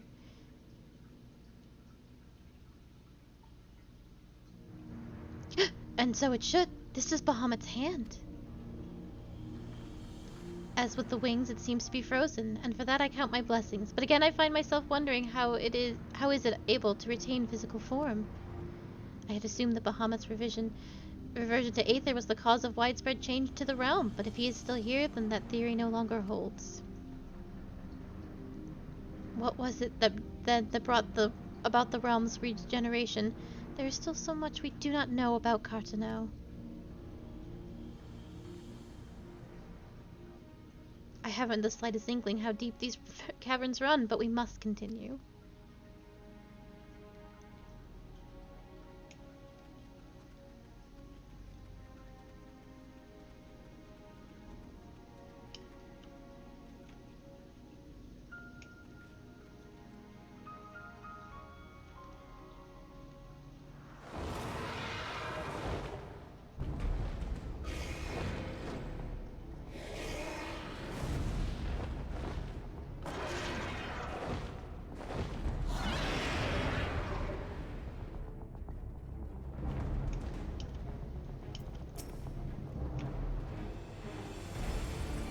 I might not survive this.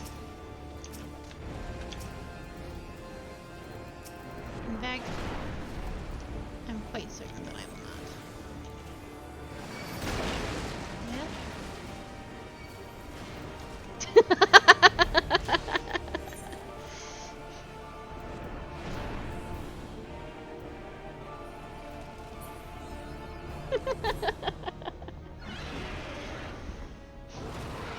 Obliterated.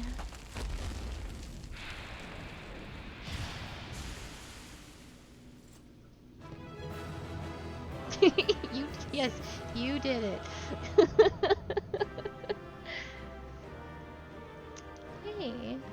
sweet.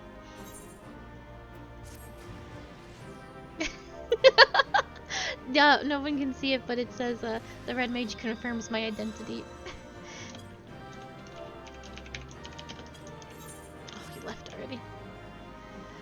Because, there is no queue for these.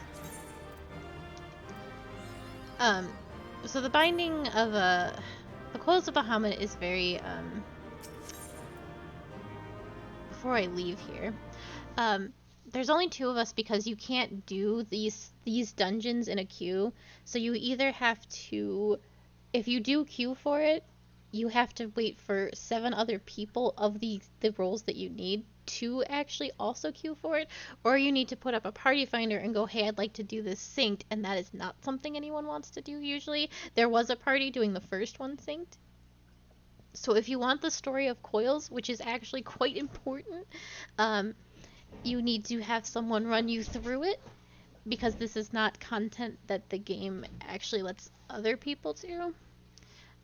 You have to go out of your way and get it done. And the content was considered savage tier at the time, so not a lot of people can actually do it synced, or want to. So it would take a very long time to find 7 other people who want to do this.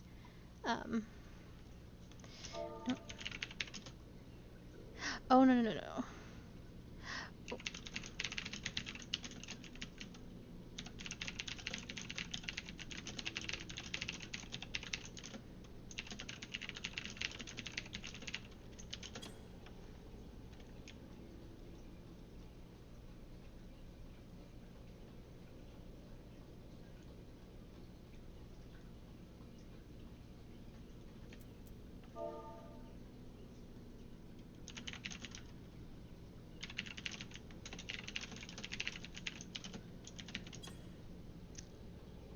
I'm about to be in. Yeah, so that it's very complicated. It's difficult to find the people that want to do it synced. So I had to call in a very strong little red mage, and he killed everything for me. So it's the story in here that's the most important.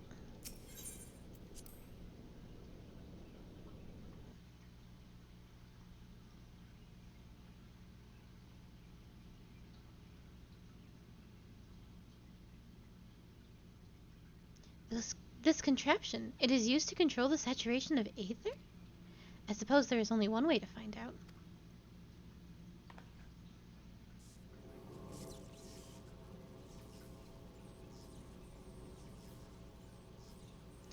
The dragon you vanquished earlier, doubtless you noticed the peculiar contraption about its neck. It was likely a receptor of some description, used to enslave the creature. Ancient Alec possessed the means to control dragons, it would seem. These guardians would kill for this knowledge, though, to be sure. It could as easily be brought to bear against them. An army of dragons could turn the tide of any battle, as the Guardians once learned to their sorrow. I would not be the least bit surprised if they now sought to exploit this power. Whatever their plans, this serves as another reminder of the might of Alagon.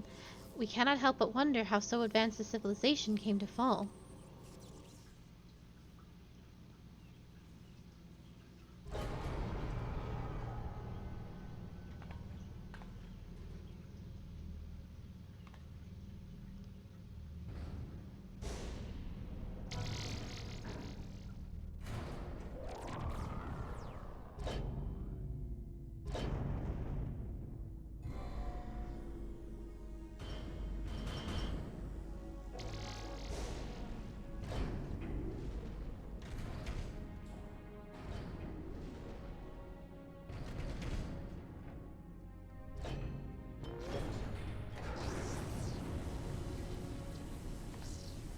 Gods be good!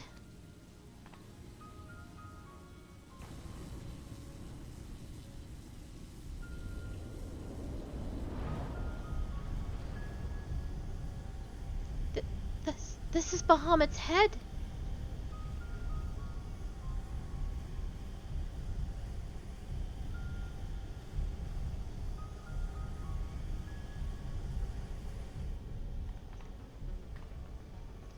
And that enormous crystal, it pulsates as if it were a heart. Then the primal that had awakened was Bahamut all this time. No, no, no, that cannot be true. This would mean that grandfather died for naught.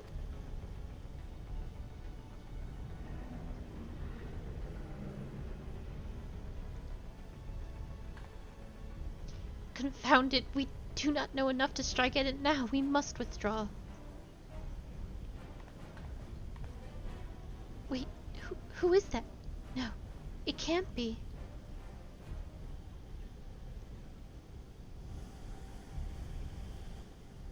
Grandfather, is that truly you?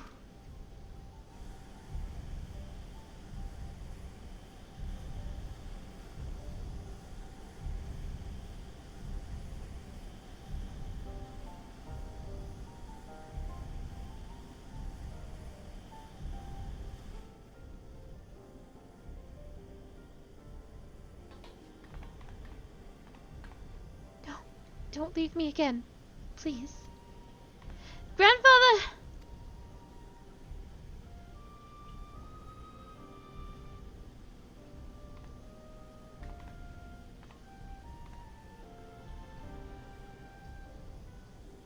I know we can do no more for now.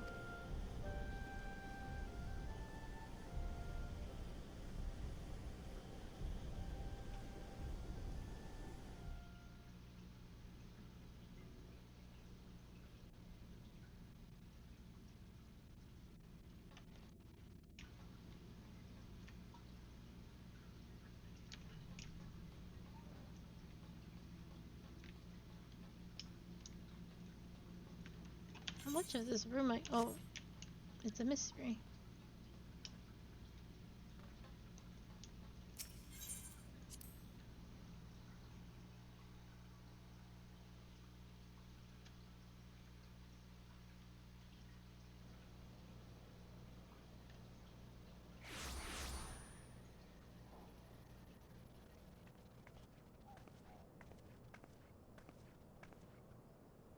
But this looks like...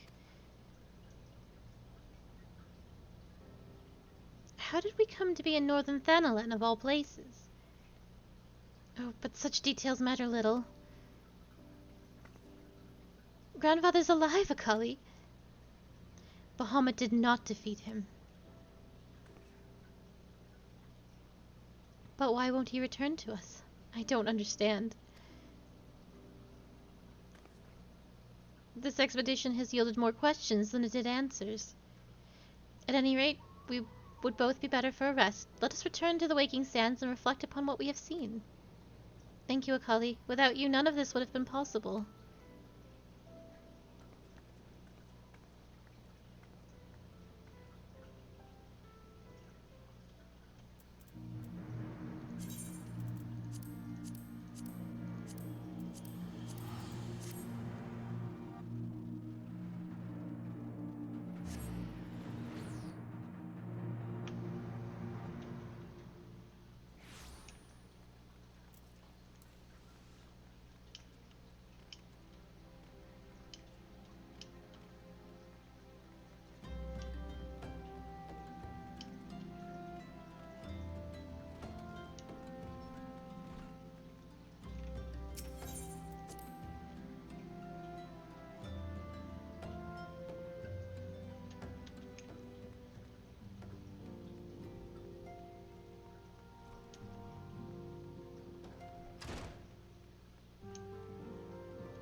Yay, and she hangs out here now.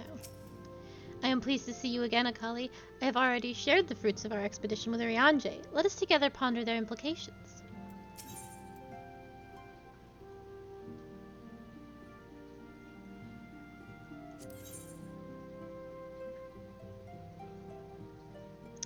Urianger would speak with you regarding your experience inside the binding coil.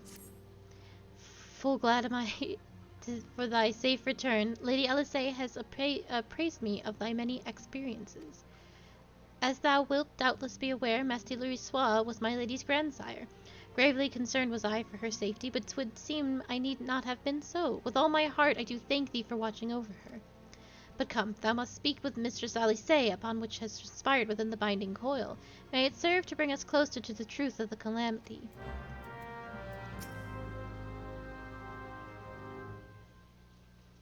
Shall we begin then? Urianger, I understand you have a report of your own to share with us. Aye, my lady, even as thou didst emerge from the depths, an etheric disturbance betokening primal activity was observed. In Mordona was it marked first. By comparison of time and magnitude, we have since deduced its origin, the Cotonou Flats. Strange. There have been no prompts of primal activity in that region. It could have only been Bahamut. That would somehow explain how we came to be in northern Thanalan. Somehow the cavern took us all the way from Hildebrand to the heart of Elenard. That would seem so, my lady.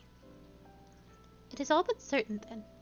After Bahamut disappeared 5 years ago, he hid himself deep beneath Cartano, and has since lain dormant regenerating. Aye, my lady. Taken together with thine own account of Bahamut's continued presence, the land's slowness to heal and the disorder of the etheric currents do point to one conclusion. Bahamut stirreth. If left unchecked, the primal shall drink of Eorzea's life force till he doth awaken to reign upon thy land. Rest assured, I do not mean to give up, Akali. Bahamut may still live, but so too does grandfather. For the past 5 years he has been keeping vigil over his nemesis, making certain that the primal does not escape. Master Louisoix doth yet live, I durst not hope, and thou art certain 'twas no mere manifestation of thine all too sorely felt grief. I know how desperate this may sound, Urianger, but I saw him with my own 2 eyes, as did Akali. But he vanished deeper into the labyrinth before we had the chance to speak. 2 more like fragments of Dalamud pierced the earth when the lesser moon fell. One we have seen. If we can but find the other 2, I am certain that we will find grandfather as well. If thou so believest, my lady, then I too shall have faith. If it please you, I shall notify the grand companies of this development. All Eorzea must stand united if we are to avert a repeat of the calamity. That will not be necessary, Urianger. Being the great concolator that he is, Alphinaud would seek to unite Eorzea of his own accord. If rumors are true, that endeavor is already well underway. So let us leave the diplomacy to the diplomat, while we continue our investigation of Bahamut. I swear to you, no matter what it takes, we will find my grandfather and uncover the whole truth of the calamity. Akali, you have heard me swear to do these things, but without your strength I cannot hope to make good on my word. The danger to Eorzea has not passed. For the sake of all who abide here, I pray that you will ever be be our sword in the darkness.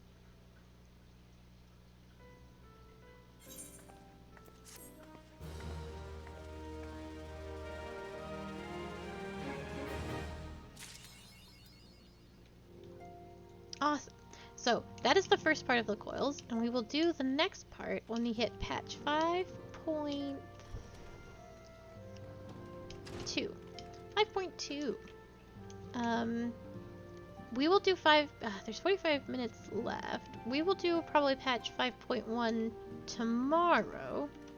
And for what we'll do right now is continue unlocking these jobs, because it is important that Rogue becomes 50 before 5.2, and it's important that Dragoon becomes 50 before 5.3 or 4, I think it is. So, we've got some stuff to do, and do what we shall.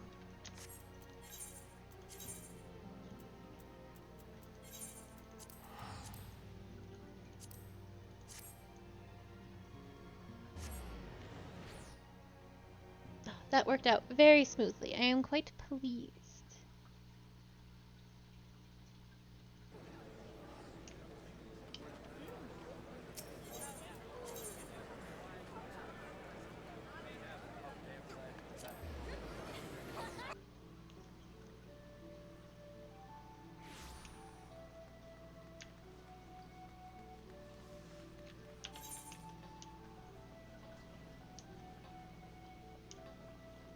Oh, did I go to the wrong place? I did. I need to go to the aft castle.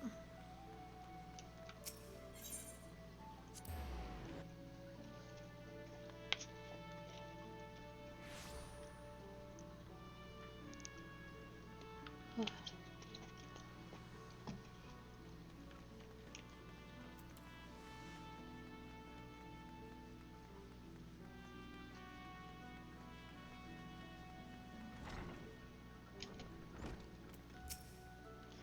Hello there, miss. We've carp and trout and lobster and shrimp, but I hear you tell you've been looking for a special breed of fish. The long, shiny kind, what's bark will put a bloke in an arse.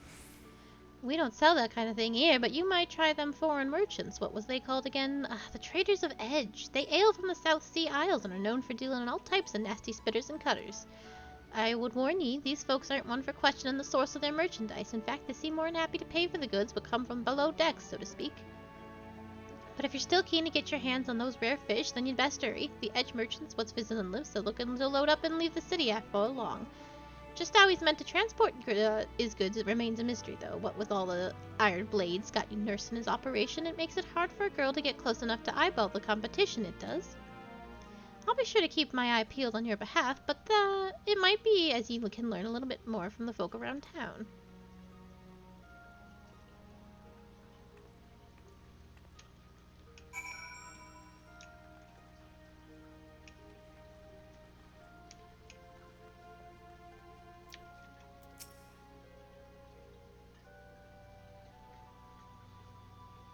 Trader's Edge, eh? Well, one of the merchants been staying in the city, then someone will know something to point us in the right direction. The trick is to learn without being seen. You'd be surprised at how culls cackle when they think no one else is about. We'll focus on places what's seen plenty of traffic. Then we can have the Bismarck and ferry docks at the East Hawker's Alley. I'll try me luck at a few other spots, then meet you in front of the guild when I'm done. Remember, keep hidden, keep quiet, and keep your waddles open. I still don't know what a waddle is. I think it's an eyeball. I don't know what these people are saying to me ever. Ever, ever.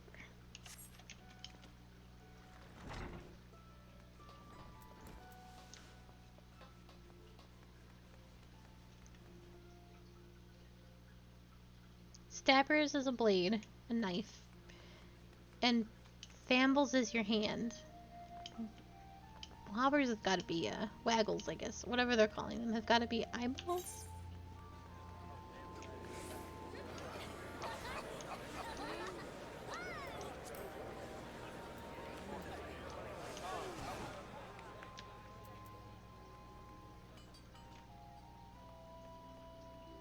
Geralt is speaking in a low but lively tone to a nearby customer. Approach him while cloaked in your hide ability and attempt to eavesdrop on the exploration.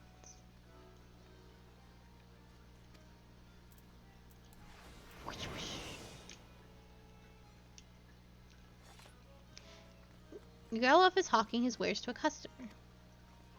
You have quite the eye for quality, sir. We've a splendid range of produce from every corner of Eorzea, but one can simply cannot visit Limsa without sampling some of our local specialties. Would you care for the specially squeezed Linosian orange juice, or perhaps our famed salt cod is more to your taste? Geralt continues to espouse his virtues of his merchandise, but his impassioned urgings appear to have little relevance on your assignment.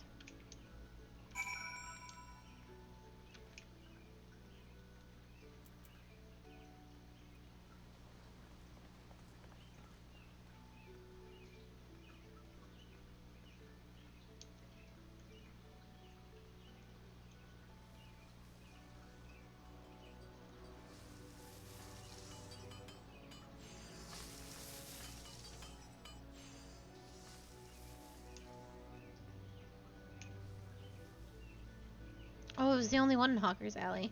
I thought I was waiting for more. Ferry docks and Bismarck. Okay. Ugh.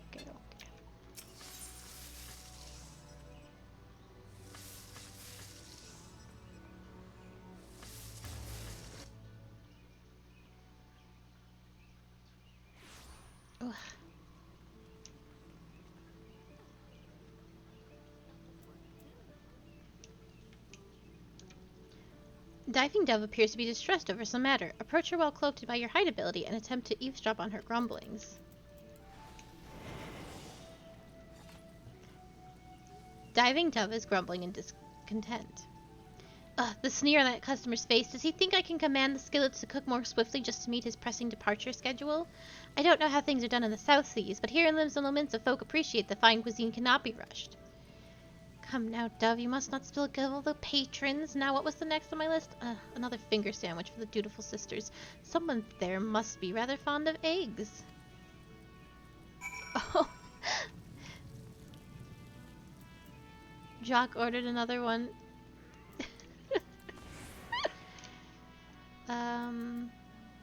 And then the fairy ducks. That'd be Fisherman's Guild, right?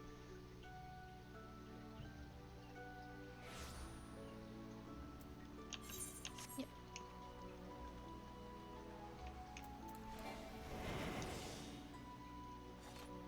Ranceru appears distraught. Approach him while cloaked by your hide ability and attempt to eavesdrop on his mumblings.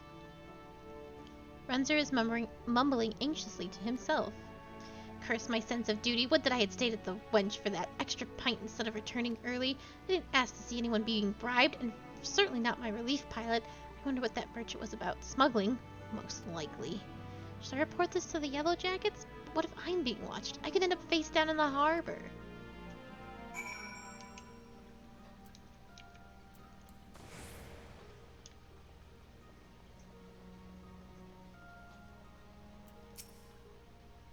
Welcome back, Akali. I hope your skulking went well. You might be an angel of death with the dagger's dove, but any rogue which shuns the shadows is headed up for an early grave. A sneaky mort can moose about without risking a scrape or slip herself into the best position to ambush a mark. Once they've seen you, though, your rum fun is done. Hiding is part of concealment and part of distraction, and you won't be disappearing on a cove what already knows you're there. Alright, I'm done prattling. When'd you manage to learn about our musket-buying merchant friend? Slipping coin to a ferry pilot, was he? And by what ye heard from that chef at the Bismarck, this trader means to hop a twiggin' soon. That matches with me own findings. He's vacating his room at the inn and paid his dues in full. Being a merchant, we can be sure he won't be leaving without his merchandise. So here's the plan. We wait for him to shack his good on the pier, and then you ghost in and gamble them firearms. I'm hoping we can get the job quiet under cover of darkmans, but it never hurts to be prepared for the worst. Sounds like he's got a small army of sell swords on the payroll. I'll send word to the Yellow Jackets and have them post a call near Hawker's Alley. That way you won't have to go far to bolt once you've bitten the goods. The mark should be along any moment, Akali. Have you got your skulking boots on? Oh, I'm always ready to skulk.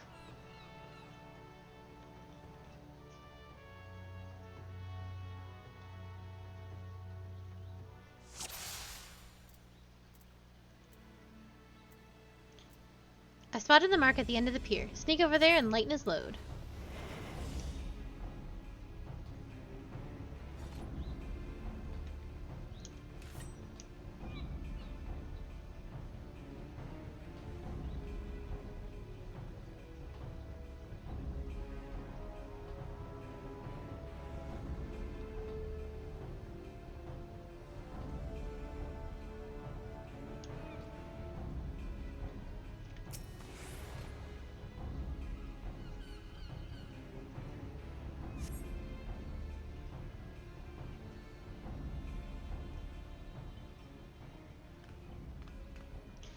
You're not supposed to be here. I thought I ordered my hirelings to keep this jettery clear. Huh? 1, 2, 3. There's one missing. My crate of musket! It's gone!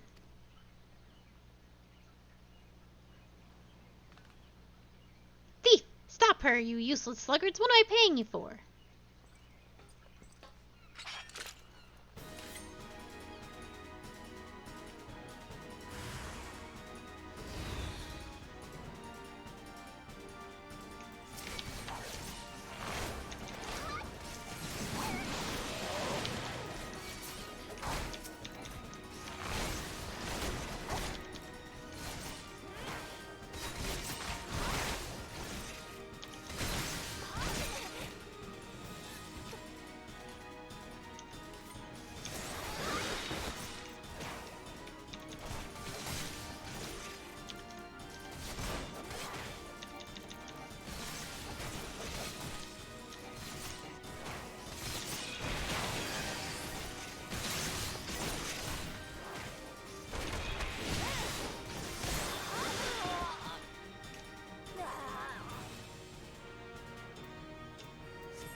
Aye, those are our stolen muskets. The quartermaster will be pleased.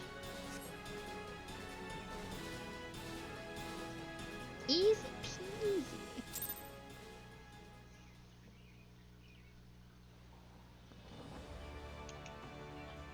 It was tempting to fight all those guys, but that probably would have gone badly.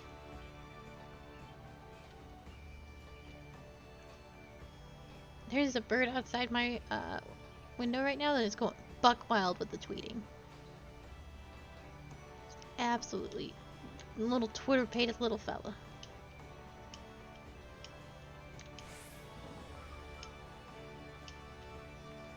It's a pretty little song, like it's not obnoxious, but he's just going crazy out there. That turned hairy, didn't it, Dove?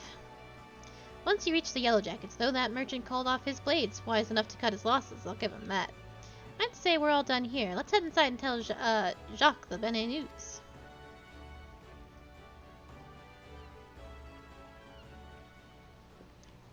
I heard the sounds of fighting coming from outside now, and I've just whittled the cause of it. I thought we were aiming for subtle on this job.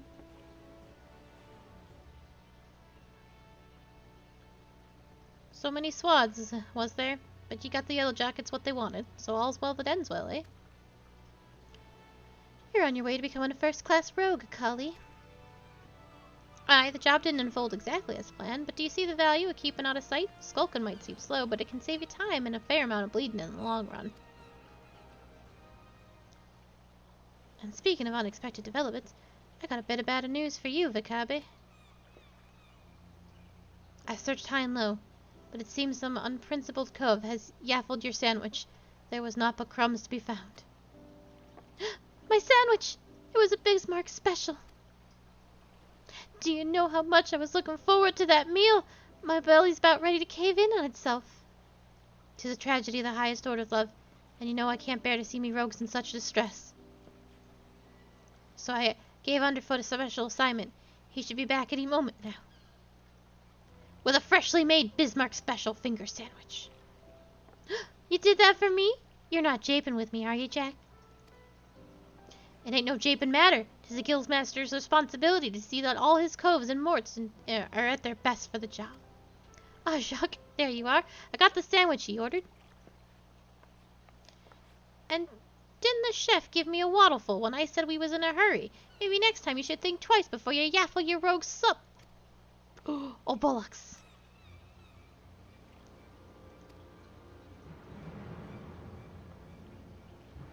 Jack, did you eat my supper?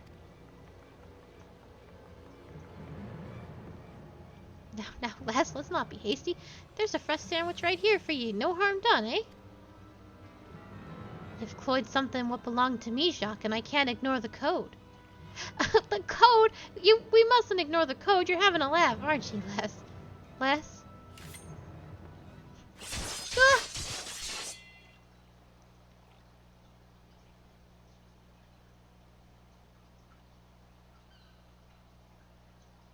That might be the swiftest string-up I've ever seen. A punishment to fit the crime. Take a good look, Akali. The code exists to preserve peace in Limsa, to keep the allies from running red with blood.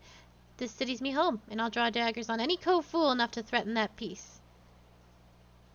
A pointed lesson. What's inside, eh? Your sandwich will get cold. Hey, do you mean to leave me here all night? At least give me a grand view of the harbor. God's pissed these ropes are tight.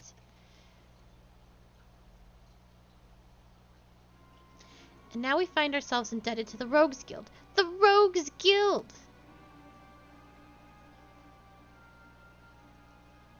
The impropriety of it all. Would that I could see them occupying a cell next to those thieving pirates.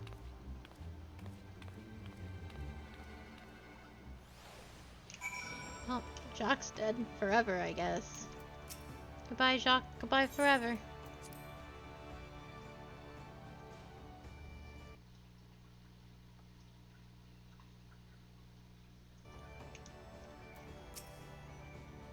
Them ropes leave chafe marks for bleeding weak. I may have wrangled myself free, but that's the last time I let my belly do the thinking. And just think, Vekabe strung me up over an egg sandwich. Those coves what well and truly stomp on the code get it far worse. Keep your training, lass, and you'll soon be handing out rogue justice yourself.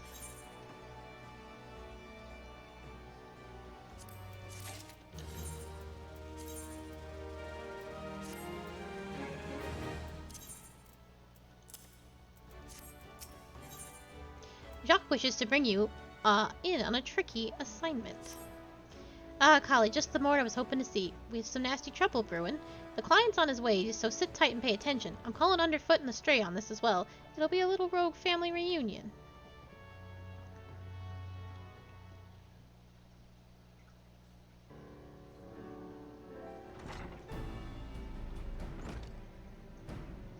Jacques, the client's arrived.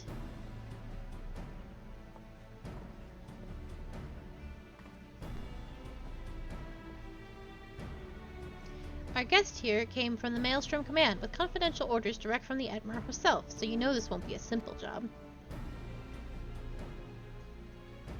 I'm afraid your guildmaster speaks truly. 'Twas several days ago when an emancipated man stumbled on one of our camps seeking aid. Upon questioning the poor fellow, we discovered that he had narrowly escaped a life of slavery. He claimed that pirates had raided his village, abducting him and many others to sell on the black market auction block. We dispatched a patrol to confirm the tale and found the village almost completely destroyed. 'Twas a meager settlement without so much as a guardhouse, thus did its unkind fate escape our notice until now. You'd think these pirates never even heard of the code. Pillaging's honest culls and dripping their wicks in the slave trade, they're heading the right way for a good stabbing. Aye, though it ain't set down in so many ways, the code's notoriously unforgiving against those who raise weapons against the weak. After all, the first pirates in these parts were culls that were fleeing oppression in the northern seas. Ignore your history and you risk becoming what it is ye hated most. So you have a mark for us then? That we do. From the descriptions given to us by the escaped villager, we've determined that these lawbreakers are members of the Jolly Merchants, a pirate crew in possession of an official privateering license. It would appear, however, that the privateering has been naught but a screen behind which to hide their illicit activities. One can only imagine how many other Lamentan citizens have fallen prey to these wicked slavers. And we've let it happen right under our very noses. Naturally, the Admiral desires a swift resolution to this ignominy, but merely tracking down those poor souls who have already been sold is proving heavily taxing to our allocated resources. We could throw more soldiers at the problem, but that runs the risk of drawing the small folks' attention and inciting undue panic. Thus do we come to the Rogues Guild for help. We ask that you eliminate the Jolly Merchants that liberate the villagers presently in their custody, and that you do so with the utmost discretion. Consider it done. When those nasty cloves feel our short blades pricking into their backs, they'll enjoy a brief moment of retreat before the code is rightly enforced. Alright, let's get to work. I'll be going after the Jolly Merchants myself. Underfoot, Vakabe, you two lend your skills to Maelstrom's investigation and see what you can whittle about the culls that have already been sold. Akali, you're coming with me. I think you're ready for the next step of your education.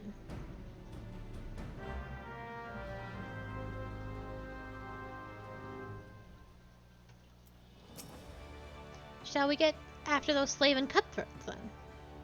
Our clients tell me that the Jolly Merchantmen set sail from Aleport a few bells ago. Oh, aye.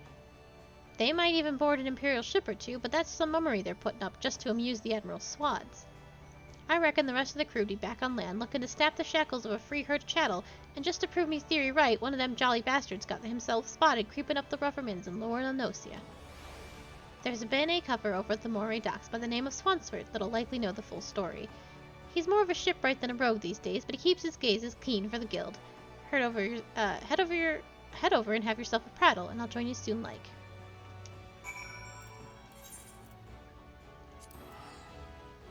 Have yourself a prattle.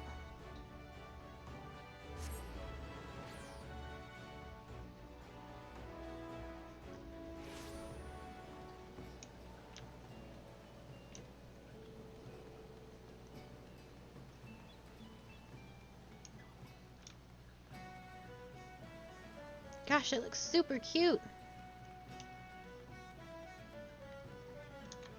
Look at me.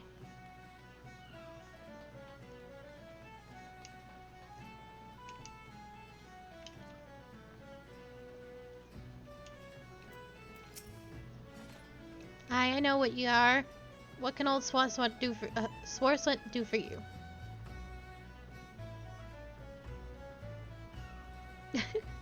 Can't kill the guildmaster. Hunting down Jolly Merchant slavers? Oh, well that explains a few things.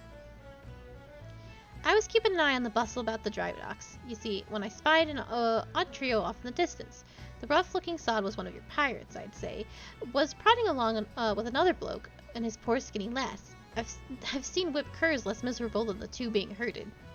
Last I saw, they were headed south. If what you're saying about this slavery business is true, then the Jolly Merchant's not going to walk his charges all the way to the market. No, he's likely got a boat waiting for them. And if I were a slaver headed south, my vessel would be hidden somewhere along the salt strand. That doesn't leave you much time.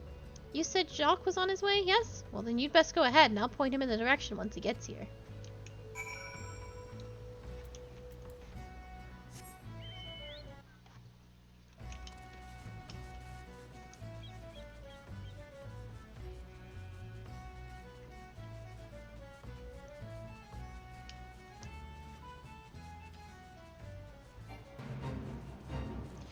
Bum, bum, ba-da-dum.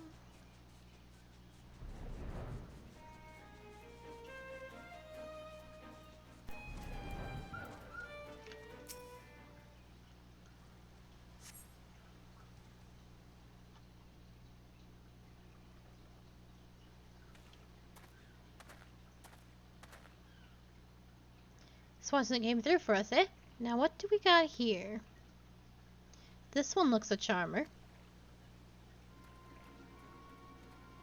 Sodden move, I told ye! My peg-legged grandmother wobbles quicker than you, miserable sacks of shit.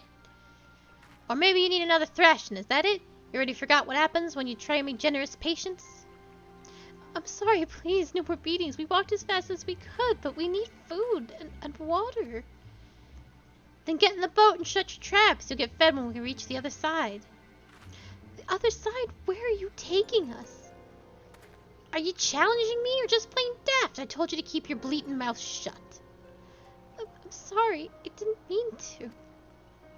Levin's scaly ass. She's weeping again. Listen, we're heading to Aleport, alright?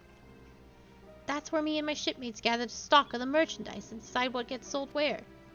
You see, some buyers want only lads, while others are looking for lasses. As long as we keep these rich bastards happy, we make more coin than we ever did scraping with the Empire's war galleys. Not that you care about that, I suppose. What matters is you, and that you'll be loaded into the Jolly Merchantmen, sailed off to God knows where, and Limsa will be a distant memory. So if I was you, I'd fill that empty belly with one last gobble of sweet Lenosian sea breeze. Ha ha ha! I'm sort of tempted to put a blade twixt his eyes here and now, but that won't get the job done. No, we'll let him guide his mates to Aleport. Then we'll mill the whole bloody lot of them. The Jolly Merchants will get their due. Don't you worry about that. They've gone. You best hurry to Aleport. Unless you've a quicker way, there's a ferry what leaves from Candleway Quay. I'll meet you across the water, lass.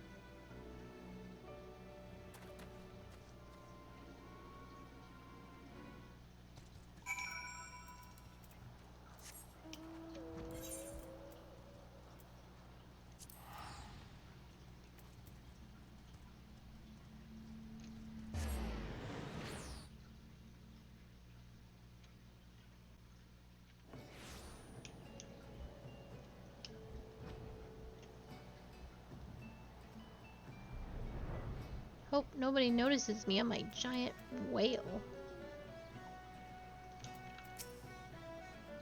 Akali, the Jolly Merchant's Cove still with its captives. Seems they've taken a room under an alias. Heading their operation in plain sight. Bold as brass, aye, but it's an old slaver's trick. See, even if some cull recognizes the merchandise, only a single handler gets boned.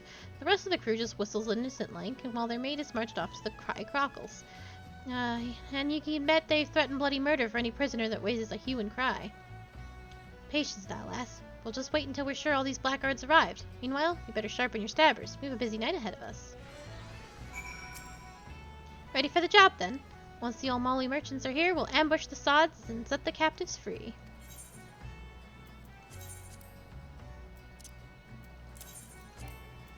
Wait, hold on.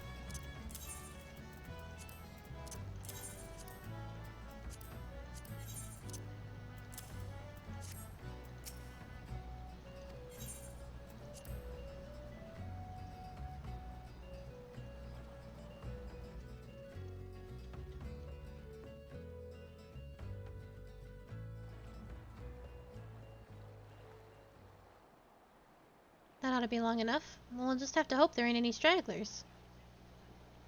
Listen closely now, lass. Merchants are disguised as old plain ventures, and they settled themselves in 3 separate rooms here in Aleport. How do we whittle which covers are the merchants? Easy. Take a look at the doddles on that bingo swillin' curl over yonder. He's wearing lavender gloves, the exact same stripe that nasty sodded Strand had on. That'll be how we find each other in a crowd. Of course, it's how I whittled where each of the bastards was staying. Just note the hopeless gazes of the company they keep, and you can be sure you've found your mark. So, here's the job all laid out for ye. We hit all 3 common rooms, mill the merchants quick and dirty-like, and get those captives their bleeding lives back. All right? Oi! The storeroom door's been forced open. Some thieving sod's been at the ale.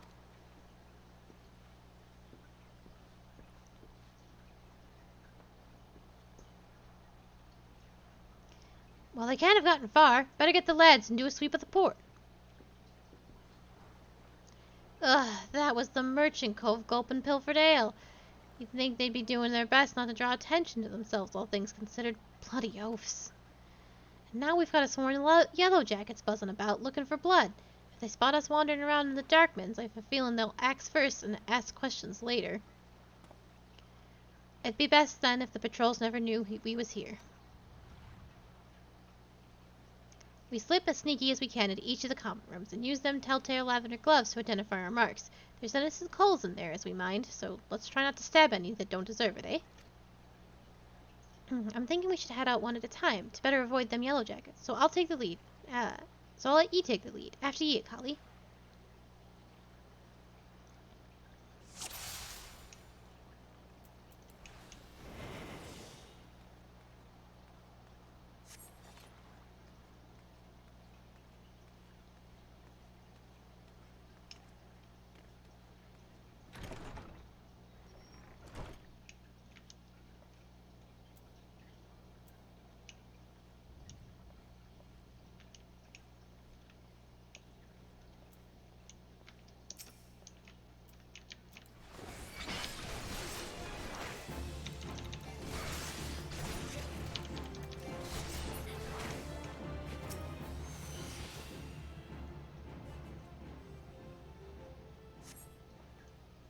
Oh, thank you, thank you.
Oh, have I missed one?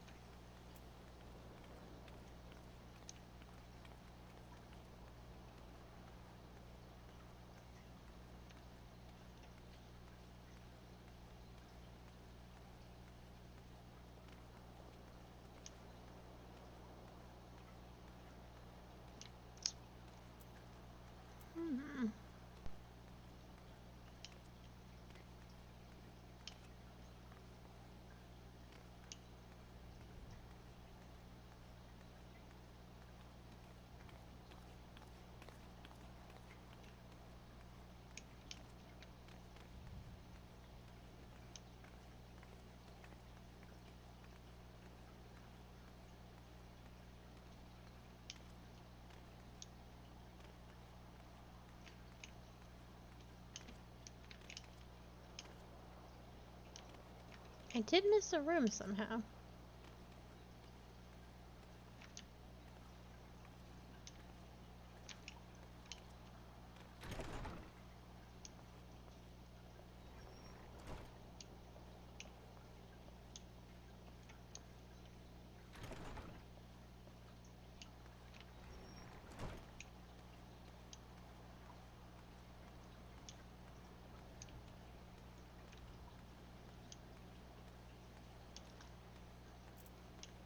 Huh.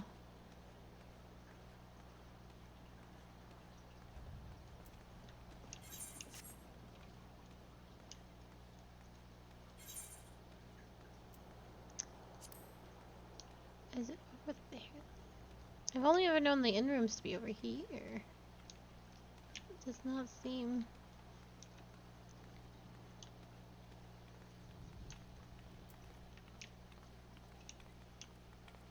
Oh, it's right here. Gotcha, gotcha.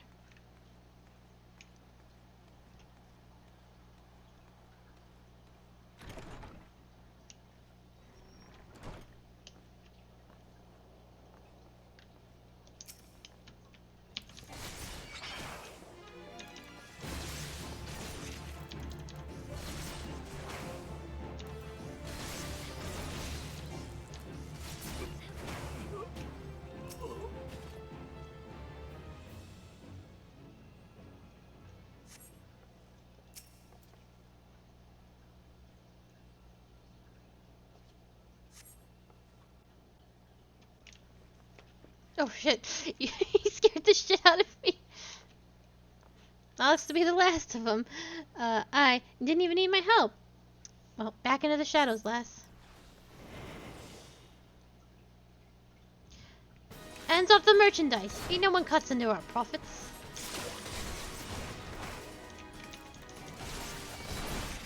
My view could be better.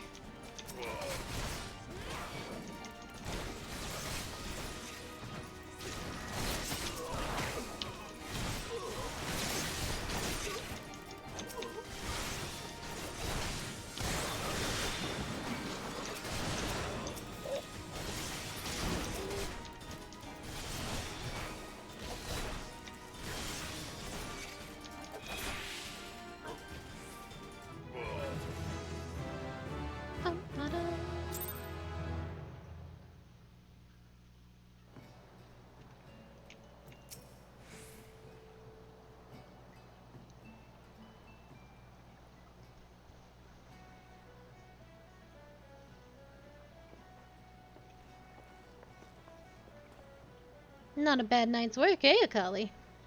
The Maelstrom will be taking care of the poor culls we freed, and I've made sure none of the merchants we downed are like to get up again.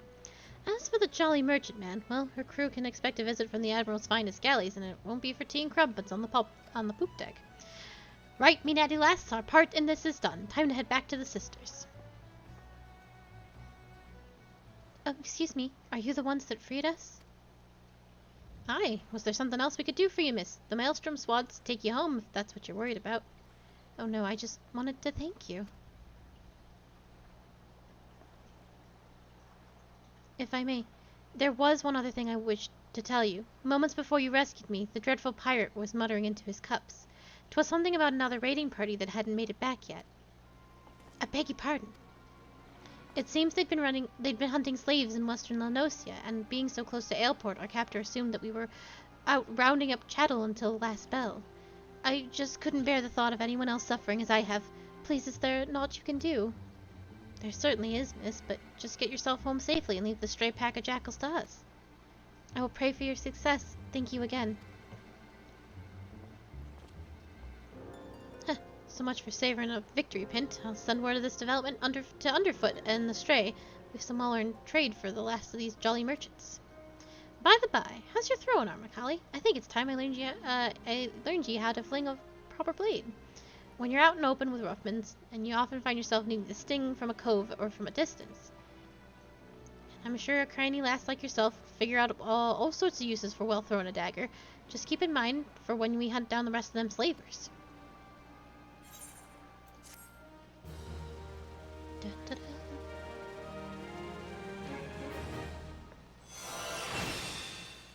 I learned how to throw a dagger.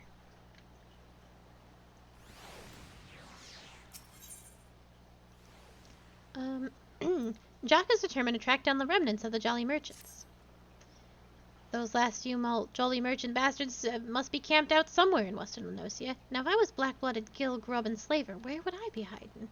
There's not much to the west but Sahagan pools, and even those bullocks for brain pirates know better than to trespass on fishback territory. And they won't they won't want a chance running into patrols near Ailport, so that just leaves us east, the flock? Aye, they'll be nestling down in the ruins out there amongst the dodos. That's where we'll pick up their trail. You head on over and snilch the place while I send word to the Sisters of the Maelstrom.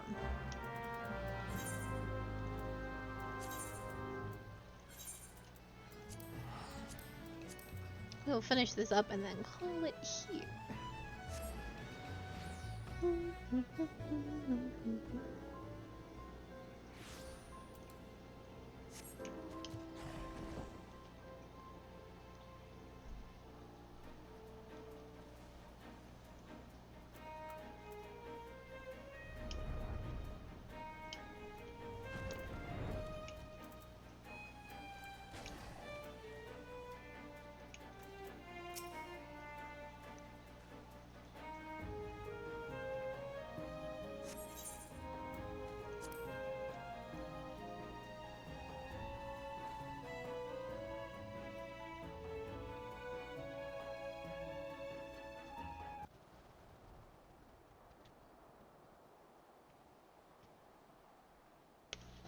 Thank you for freeing us. We've been tied up here since those awful pirates snatched us from our beds. Those are some interesting looking dodos you've got there, Akali. No sign of the merchants, though, eh?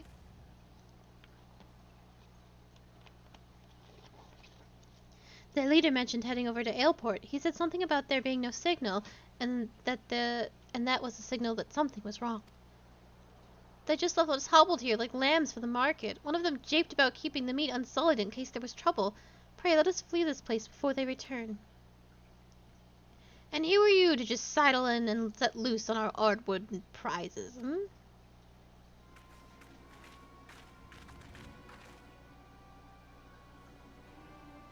'Twas the damnedest thing.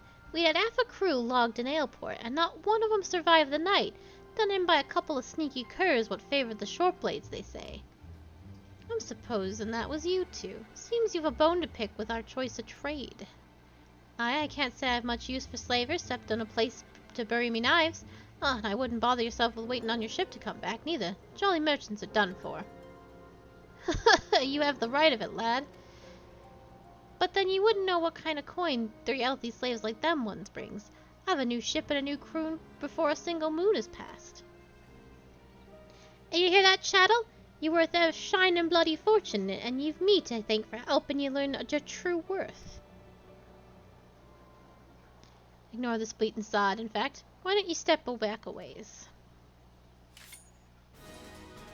Those coves are about to learn the consequence of breaking the code, and the discussion is like to get messy.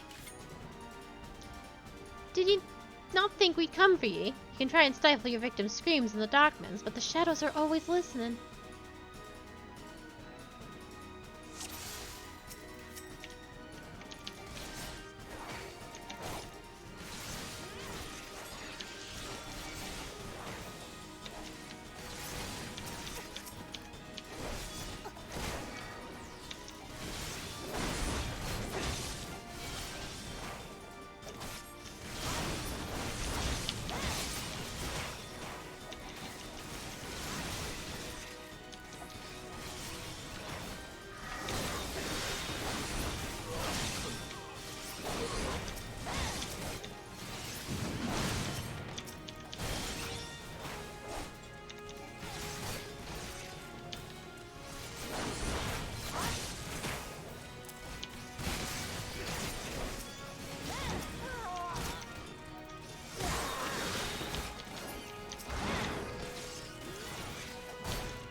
Underfoot is here to get underfoot.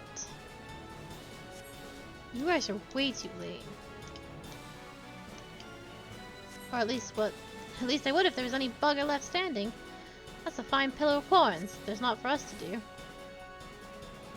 No scraps for latecomers. The last of me had a hunger.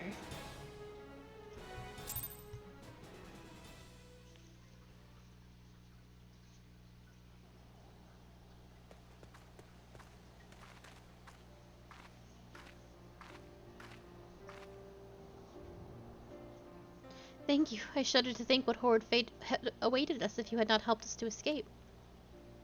I knew someone would come. You're just like the heroes in the stories. They always arrive at the perfect time and triumph over the villains. Do you think I could be a hero like you?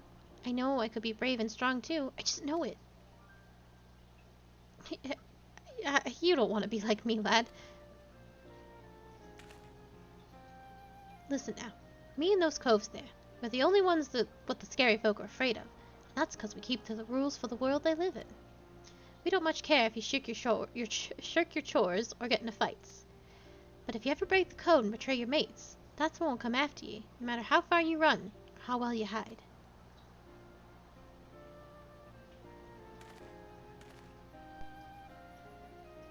Live your life like the hero you want to be, though, and you'll never need to worry about that.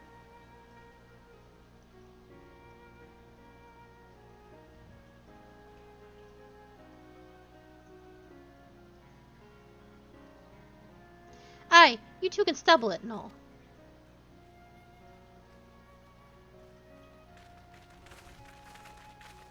She is absolutely darling. I assume you are the citizens who were adopted by the jolly merchants?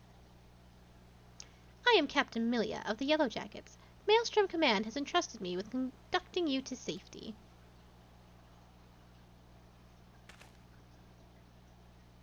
It's all right, lad. These folks will take good care of you. Go on. You'd best not get left behind.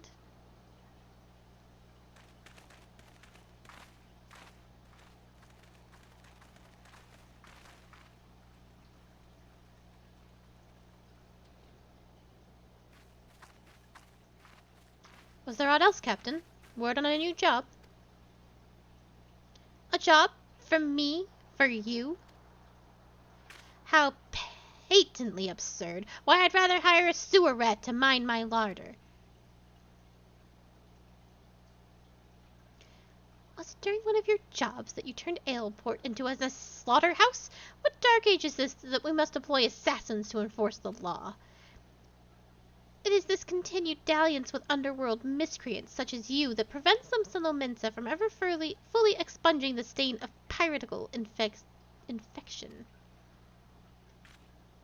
Look at these weapons you bear. A civilized person uses such implements to carve meat or peel fruit, and leaves them at the table where they belong.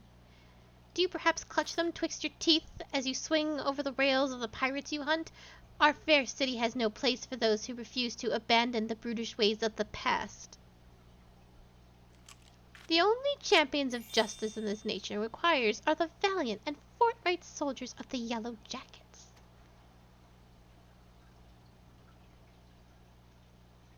Jack, where the bloody hells does this cull want with us? I've not the foggiest idea, love. Just smile and nod.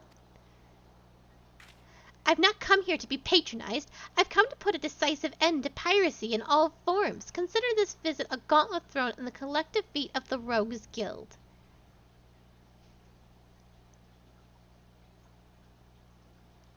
Heed well my words. Just before dawn this very morn, a maelstrom vessel stocked with provisions was boarded and looted by pirates. Much of the cargo was stolen, and that is vexing indeed, but it is the theft of 3 items in particular, 3 unique treasures of nigh incalculable worth, that most distresses my martial colleagues. As for the brigands, they made well their escape, disappearing into the dawn's mist along with their precious plunder. A rum tale. What's it to do with us? I challenge you. A contest to reclaim these stolen treasures.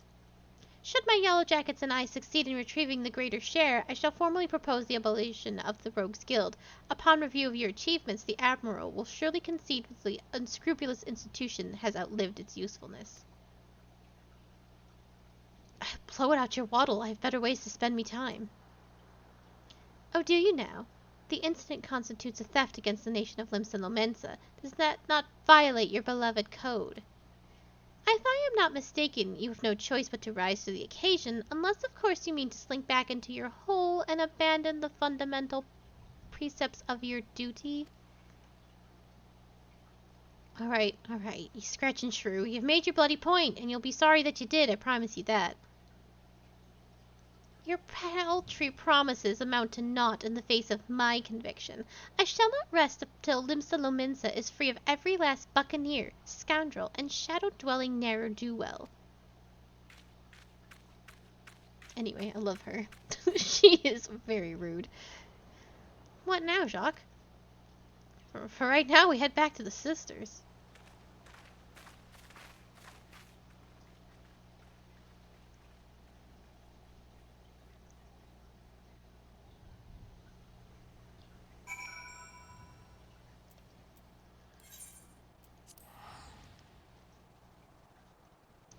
She pulled out her gun. It was the most amazing thing. What good are knives when you can have a gun? And that's... She makes a good point. It's hard to argue that.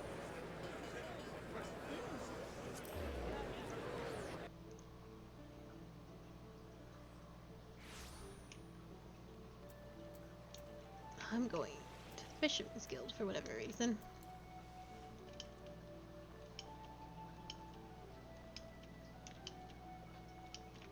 Oh, Surrenderer of Souls is a good title. Do I have any good titles? No. I do not.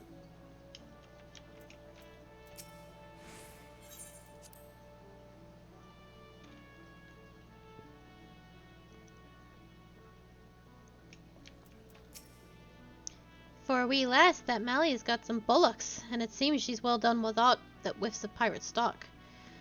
I don't take kindly to Coles pulling me strings, but the shrew is right. The code's been broken, and we've got a job to do. From the sounds of it, though, them coves knew what they were about when they cloyed them treasures. I need ye at your best. It's time you learned the art of muggin'. Rough up a cull just the right way, and he'll give up more than what ye get if you just plain knocked him on his arse. Me and my lads will be busy whittling the story on them, biting bubbles, so you're free to head out and sharpen your skill. Might even be best to you pocket some extra blunt while you're at it, eh?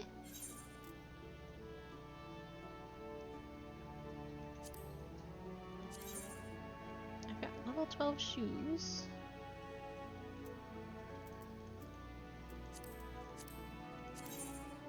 Level 15 coat. Or gloves. Will have to be this shirt. I will no longer be cute because I know this thing is going to be ugly as sin.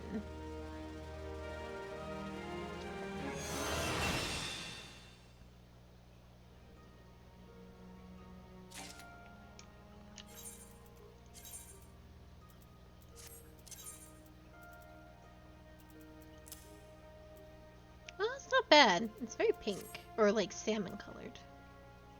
Titties out. Can't argue with that.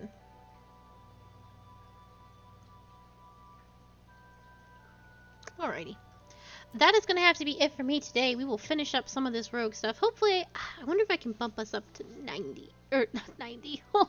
If I can bump us up to 30 so we can be done with rogues and move on to ninja happenings.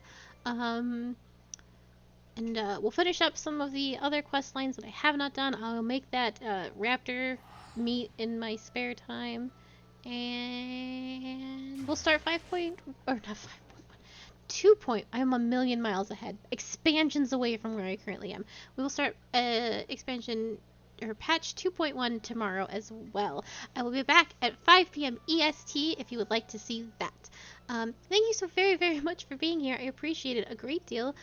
If you are looking for more about me and my updates and just my previous series, the start of this series, in fact, if you are very curious about the story that we will be continuing tomorrow, you can find that on YouTube, which is linked below, along with my Twitter, which is also linked below, and you can find the Discord server, which is just getting its legs. There's a lot of things I still need to do with it, and I don't know how things work, so it's a slow progress. Otherwise, I hope you all have a lovely evening, and I will see you tomorrow. Goodbye!